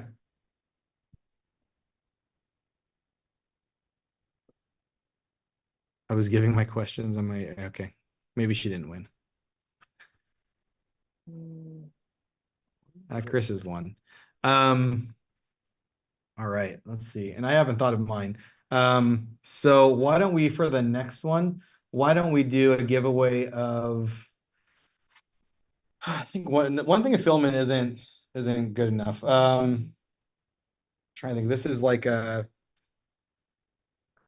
think it'll fit in a 9 if it's like 12 long. So why don't we do four spools of filament, which will fit in a 12 by 9 box.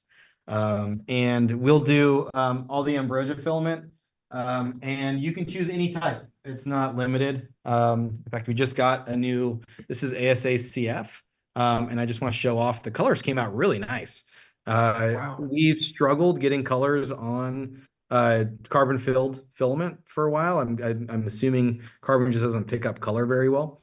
Probably doesn't at all. So we just went super light with the color, and it somehow made it look pretty good. Like it actually is colored. So that's just an example, but you can choose any 4. And if Jeremy hasn't found his, Max, I'll let you do your second one. Hold on, Daniel. We have a problem. What? Going back and looking at the live chat, there was actually someone who got it before Taco. Okay. Yeah, so Taco, sorry, man. Controversy. CP Geek got it first. Okay. Cool. Unfortunately, was looking at top chat instead of live chat. Oh, right. Right. So yes. I wonder what makes something top instead of live. Is it I can only Taco, are assume you're in some algorithm or something that just makes it say they think you're cooler or what? If Taco. Yeah. If Taco's Promote. on top. I can Okay, I'm only on assume live it's now. So because congrats to CP Geek. You also know how to contact me on Discord. Just send me a DM. Woohoo. Taco, I'll give you some pork belly burnt ends. How about that? Oh, that would be great. Oh That's yeah. my So by the favorite way, if anybody is on the West Coast, I'll do the plug first. There is a get together August 4th.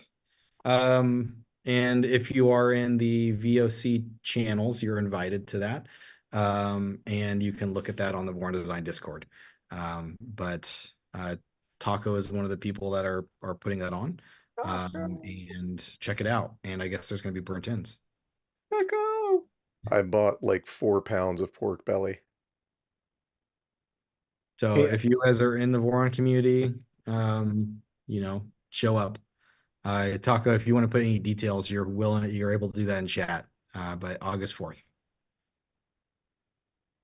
Okay. what are the chances that pork belly would survive in a USPS ground advantage package? Yeah. It depends if USPS loses it, I guess. But I mean, if it's Package. cooked, I bet you could next day air it and it would be pretty good. yeah, that's true. I mean, pork is something you don't mess around with too much, though. No. Pork I belly mean, now. maybe if you like vacuum sealed it and then put it in packet. one of those like You're making jerky at that point. I think you could cold pack it. I mean, my HelloFresh thing says it can stand outside in the heat for 24 hours and Oh, be wow. okay. I'm sure we could figure it out. But again, I wouldn't ground advantage anything. No. Depending on what part of the country you're in, it might show up like in 2 weeks. If at all. Yeah. All right, Max, I'll let you do your second one. Oh, you go ahead. Am I doing it? Yeah. Go ahead. I'll go after you. Yeah. You go ahead. Oh, you found one? Yeah. Oh, Jeremy, if you want to, go for it, Yeah, man. go ahead. Yeah. What was the first 3D printed item that was printed in space? Ooh. All right, there's should be about a 30-second delay. Yeah, I don't know this one. I mean, I'm sure there are things. I mean, that's kind of that was the use case that got me into 3D printing, actually. I think that it was an article in The Economist or something. 2010, 2012, yeah. that talked about, and I think the Navy using 3D printing. So Yeah, it was a ranch. JRW got it. Sweet. Congrats, JRW. So if you are not already talking to me on Discord, send a message to info@west3d. Tell us what you won. You won the filament, and we'll get you set up with that. We'll just get a message. Yeah, I remember talking about how 3D printing was going to be the next big thing. Yeah, like in 2010, I want to say. And all my friends were like, no. I was like, we should.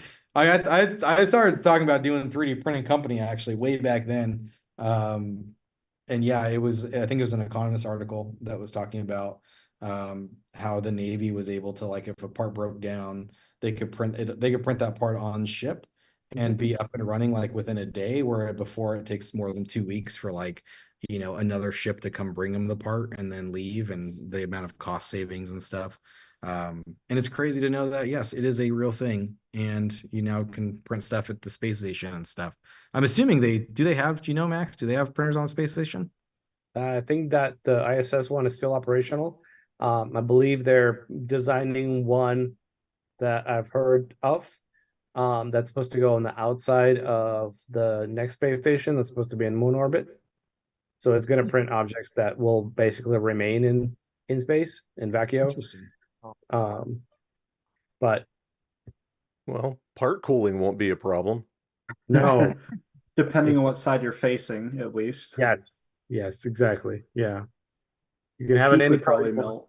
as long as it's black.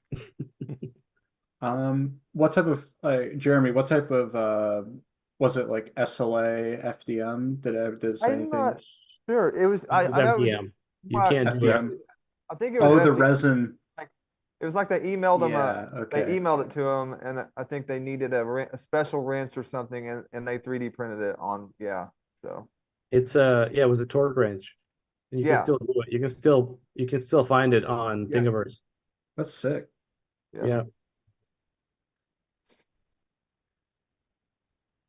Yeah, it's a pretty cool model. Here, I've got a question. Mm. A trivia question.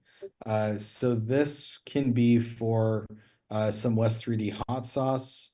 And let's do another let's do 3 things of filament. So we're doing a lot of filament today.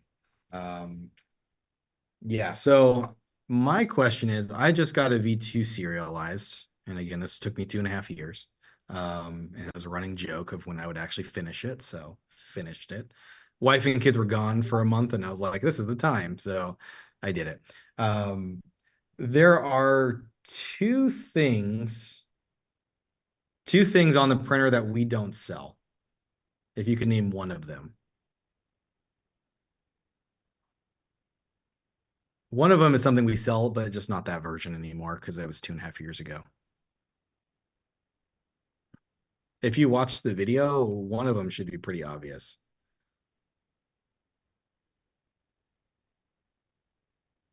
Feed. It's using the updated V2 feed. Hey, so I had this same issue. I actually just did some trivia on one of my live streams the other day. And what do you guys see on your chat? Who got that answer first on that last one? Because I thought that everybody would see the same thing, but apparently it doesn't work that way. We had a few people that was seeing different chat, even though it did say live chat. They see like different. The latency, I think, is It's because we're all over the country and we're going to have different Right. latencies So to different servers. it's So just gonna have to be whatever we see, I guess. So yeah, I think what we should just say is whatever whatever we're seeing. Daniel or whoever is calling the shots sees first. That's Yeah. Sure. and Yeah, I can for me it was JRW. yeah, Yeah. all over the world. Sorry. No, Yeah. that's okay. So we've got Sorry about that. no one Dulcifer. said it. We sell SSRs and screens, and so we actually sell, as maybe you guys don't know this, for the BOM for everything but the legacy. In fact, I just pulled up the BOM for the legacy because I want to build one just for fun. We have most of that actually, but we actually sell all of the other BOM items for every other Voron. Minus, we haven't listed those little the badge things. We've got them sitting here. The little badge things people use for the switch wire. The keyback. Oh, keyback. The keybacks, yeah. Which we don't sell, but we have sitting here. So post-it notes. I'm gonna go ahead and give you that because I don't think anybody else has done that, and we don't sell post-it notes. Everything else there we do. So who said post-it notes? Sanity. Hey, Sanity, you won. I will totally ship filament across the world for you. So if you go on the website, look at the Ambrosio stuff, let us know what you want, and send me a DM. Oh, I mean, that's true. I don't. So the two things are, which is actually the coolest thing on the printer, I think. I was a fanboy at RepRap 23, and after we did some promo plates that we signed that we donated to charity, then I came around and said, this one's for me. And I had a whole bunch of people, and Max, you're actually on there too, sign these laser etched ACM panels. And we sell ACM panels. We can get them laser etched, but we don't sell obviously the signatures and stuff that go on them. The second is I'm running an OG West 3D flex plate, and we just don't sell those anymore. Those are like 5 versions back, but they worked really well. It's an energetic product, and they were good too. Energetic. Yeah, I think they do great stuff. If you're looking for something, that will just work real well. Mhm. they've messed around a little bit with their smooth PEI sides, so I'm a little they've changed a little bit. They're good. It's a good company. And I've worked with them, and that's what I'm using. But the sticky note, totally, Sandy, that is you. So congrats. Max, for yours, and I guess we will do the big one. So you get an IKO MGN12 rail with a carriage. So these things do come separately. Just tell me which size. Both for I think the carriage we've got the 12s, but I can give you or the H's. I can give you the C's. I've got a couple extra that I ordered as samples. They just won't have the the engraving and stuff that has our branding on it. But you're welcome to have that. So whoever gets this one gets a really, really Gucci rail. All right. No pressure. All right. So it's 1853 in Expo, New York. This crazy dude gets on a cargo elevator supported by a rope, because that's what they used back then, winches himself up, and then cuts the rope. Like, not a suicide attempt. And then doesn't fall. Can somebody tell me what the name of the guy is? He's pretty famous now.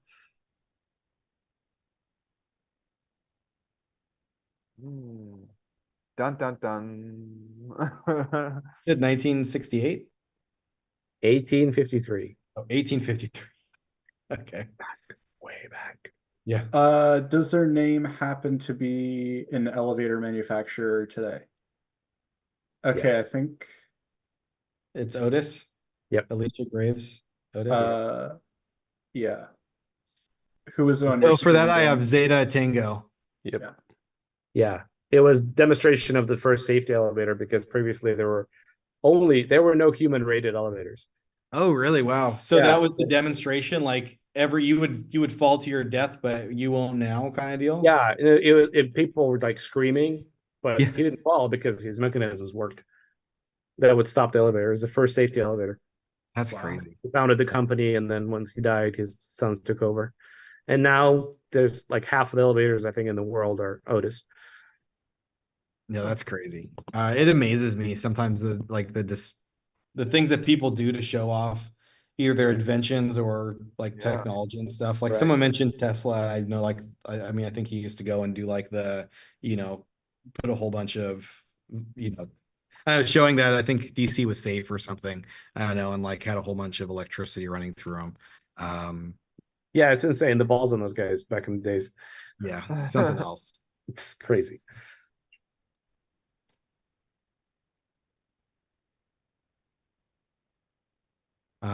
Let's see. So that is for that. So I do want to offer, I mean, if for some reason you don't have a printer that uses MGN12 or, this isn't going to work for you, we can also give you a gift card. So either one, just let me know. Again, send an email to info@west3d, whoever won again. And yeah. Cool. Congrats.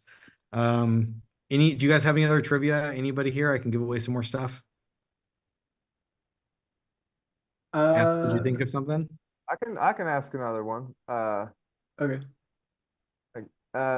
So yeah, who came up with the midnight meteorite color that we sell at West City? The person that came up with it can't respond. Yeah, you can't respond if you're on chat. I have Thunder Keys. Thunder Keys. Yeah. But Thunder Keys should be like banned from winning any more film or anything. Yeah. Oh my gosh. Oh boy. He's won so many things. Way. A dirty sock. Let's see. For that, yeah, we'll get you another. You do toys for tots. We'll give you another 4 things of filament.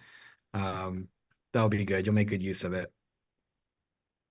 The last one, if somebody's come up with one, and I will grab it over here. We could give him a wallet. Yeah, we've got a bunch of wallets. Anybody wants a wallet that's not a West 3D wallet? Hey, how about a pedicure kit? Nice, Mercy. Oh, Wait, this is the what? one we can actually give away. Oh, we got pedicure kits too. Yeah. We'll explain. Please do. So really quick, we ordered a set of Berserker rails, and the shipments got mixed up, and we got a giant box full of wallets. That was one thing. Two One was the boxes. Two boxes of wallets. two boxes of wallets. Okay. Big box. And They're $30 wallets, and I think we ended up getting like 200 of them. So we got like $6,000 of wallets that they told us to dispose of, and I'm like, no, I'm gonna give them away. So and when did the pedicure kits happen? That was like that was really close after that. In fact, I was like, what's happening in this world? Like we got there was actually a company that was scamming our UPS account, and we were paying their UPS shipping. And apparently they were shipping beauty products, and it got a return to sender, and it came to us. And so we got two giant things, I think also beauty products. So yeah, if you've got some warehouse junk and you've got some of those, I'm sorry, but not sorry. We also say that it could be, actually, I think we explicitly say you might get like pedicure or wallets. yeah, we do.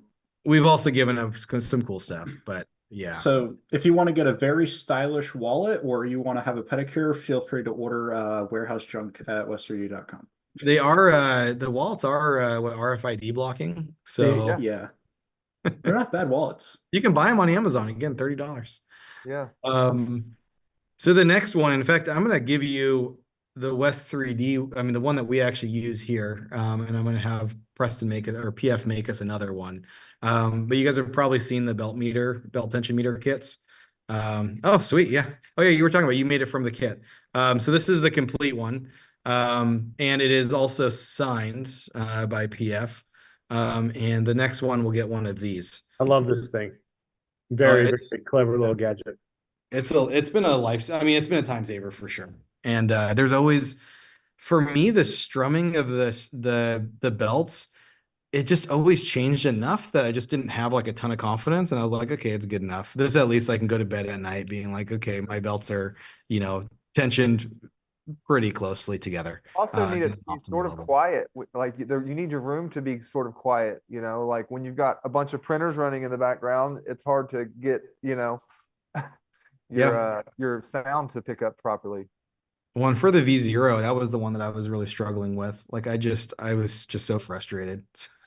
So PF, thank you for putting this thing out there. And I will say, so I'm doing the complete one. The print quality that he pulls off of these things is fantastic. And these are super smooth sliding. I know there's modifications.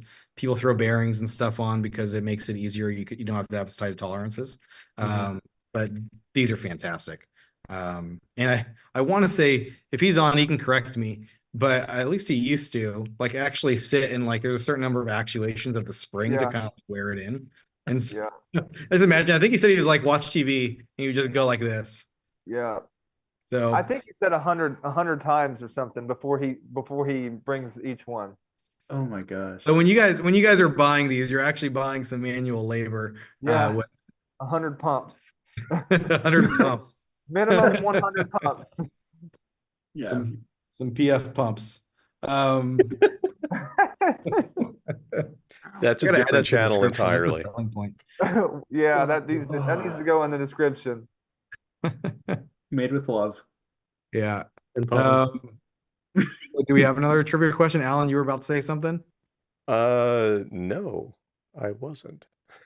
I'm sorry, I'm starting to have a little bit of a blood sugar thing, so my brain is not braining very well. I'm starting to have a little bit of Need to a grab a throat snack. thing where I can't talk anymore. Yeah, we See, you do guys got to this- come prepared. I've got like water and I've got like Ran out of water. snacks. I'm an amateur here, guys. I don't I don't mess around with food or anything. I gotta keep water next to you on a stream for sure. I have Oh a yeah, trivia no, question. Civvy, there you go. I asked you to Wait, come what? up with one. So Oh shoot, go ahead. Yeah.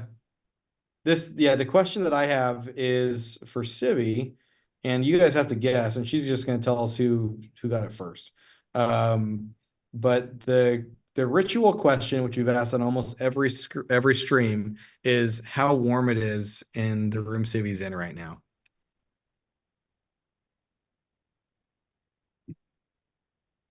And I'll give you a hint. It is currently 80 degrees Outside. outside. Do I get a The guess? high was 84. I guess Civi will be the Yeah, Civi, you got to tell us, or you can Yeah. DM me if you don't. scarf wearing temperature. Morton got it. Nice. Morgan got it? Morton's in this Nice. chat. Awesome. Cool, Morgan. You know how to contact me also. Just reach out and we'll send you one of these. And again, if you've got one and you don't want another one, I get that. And we'll get you a gift card for whatever the value is. What's the temperature for those of you who can't see the chat? Morgan said 78, I think. Let me Yeah, see. 78. 78. That is toasty. That's a little bit beyond comfort for me. Right. For Civi, that's still scarf threshold though. So Yeah. Is your scarf in the room, Civi? Definitely.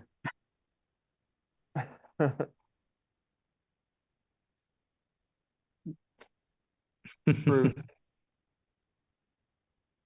78 in Yes, it is. is. Yes, damn it. Yeah.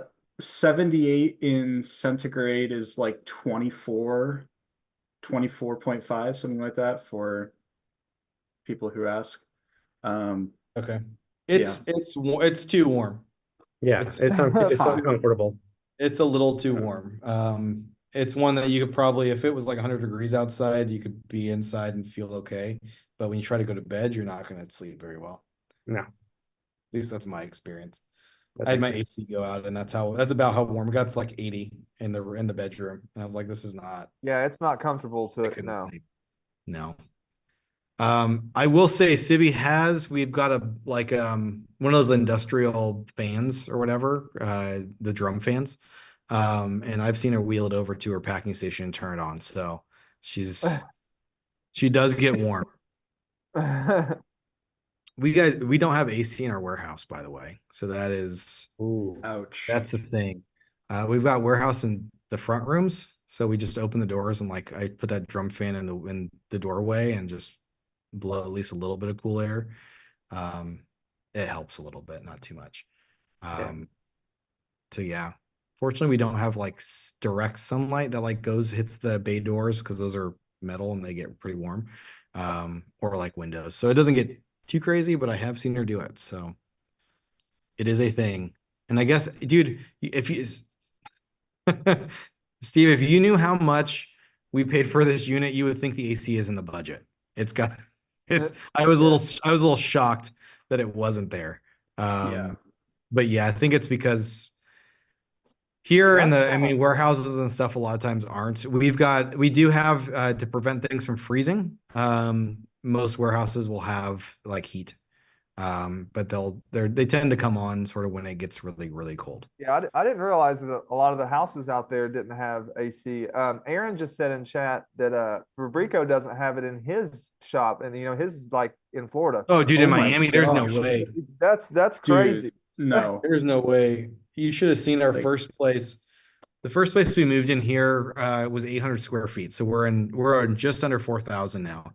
I had like a little portable air conditioning unit, that has like little tubes out the back that you put in the window. And I mean, I would carry that around like I was Linus and that was my blanket. Like I don't get warm. So I would literally take that with me. Crazy. Yeah, it's something else. So I can't imagine being in Florida and not having AC. Yeah, that's crazy. I mean, he was trying to sell me a golf cart or whatever, like one of those. It's like, what do you call it, Alan? You know what they were. It looks like a golf cart. It's like a little electric car that has like AC so you can get around town. They're referred to them as golf cars. Oh my gosh. Okay. So basically an enclosed golf cart. It looks maybe a little bit larger, that has air conditioning. So like, I think you can go to the park and stuff when it's 100 degrees outside. Wow. West America. I mean, like 10 years ago, you probably wouldn't have needed air conditioning for a warehouse like that in Pacific Maybe. Northwest. I It's mean, definitely getting the Yeah. warm days are getting warmer. yeah, Well, we are in the heat wave, so Yeah. true that it'll too. get better. So, Max, I know your voice is starting to cut out on you there, but there is one question that I have to ask that we Okay. always ask during the live stream is who would you like to see us talk to? You know what? Let me think. It's a bit of a surprise question, honestly.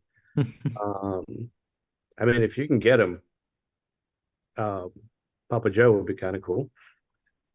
Yeah. That'd be cool. I can try. I'm going to say that you said that. And We maybe can help facilitate that. He's a friend. Barring that, let's see.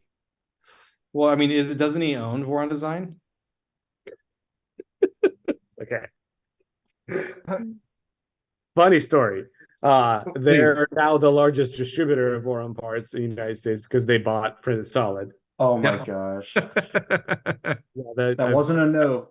I've Just pointed out that to him multiple times as we met on multiple occasions. Cool dude. Love him. He's great. If you can get at that, barring that,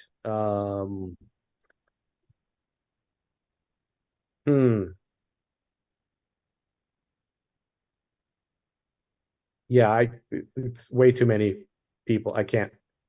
If I say my name, everybody else is going to get offended. Yeah. That's fair. Let's see, we've got someone said Hector at Now, Fabrico. Ooh, I competitor. would totally, in fact, actually, I would do a stream I with, have talked with him. I've talked to Hector, just gotta and pressure him, man. Pressure him. Hector, I don't think enjoys appearing on camera. I think he is much more comfortable behind the scenes. I can see that. We can put like I mean, with filters and stuff, we could just filter him and he doesn't have to really be on camera.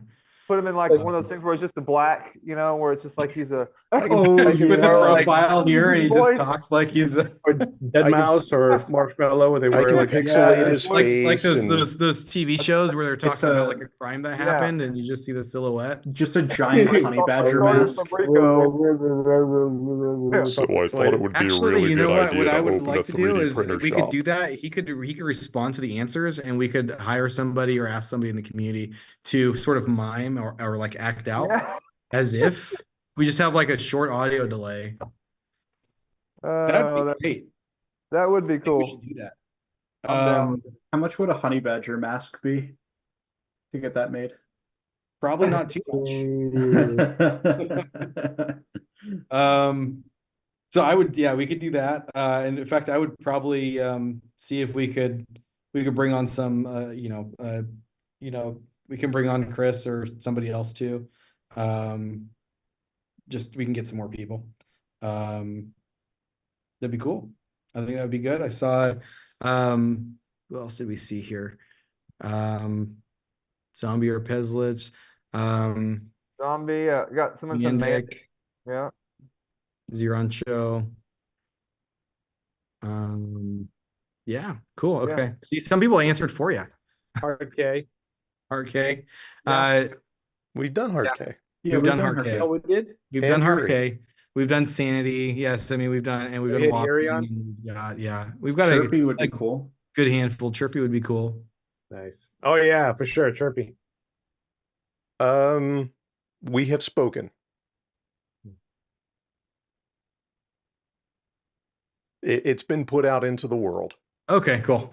Yeah. Sorry, I lost you for a sec, and I was like, I hope you finish and say something else No. because I don't know. Is it like the Mandalorian I have spoken? That's what No. I the end think of the that's where I was conversation? going. I was like, okay. Is this So- is this the sign off for the podcast? Should I shut up? Oh gosh. Yeah. So it has been written. No, I've reached out to Chirpy. Maybe at some point. Need to circle back because I've talked to Eddie, the engineer. Thought that Oh, would that's be that guy, really yeah. interesting. For sure. Awesome, dude. Cool. Yeah. I'm looking at some of the other questions we've got. We've got a couple other ones. I think you've touched on most of them. So what I would ask, in case there are some that I look by and I'm like, hey, we've totally missed this. Are you okay if we do have any other questions that come through that we just send you a message or an email, or I mean, we'll send you a message on Discord or something, asking those. If you guys have anything that we missed, send us a message. A lot of the chat was moving pretty fast. Let us know, and we'll try our best we can to get an answer. And you just heard that, he's on the hook now, so Absolutely. he'll answer away. Answer Max, all I your- want to thank you. Coming back to doing Meet the Makers after so long, and having someone like you willing to meet with us and really just share your experience and things about yourself with the community has been fantastic. This has really been one of my favorite streams we've done here. So thank you. Thank you for having me, guys. Really appreciate it. Yeah, thanks again. All Thank right. you. Well, now you can make your dinner. I know you said that's what's on your agenda this evening. The Right, family is hungry. Cool. Thanks, everybody. We will take your see you on Voron the next shower. one.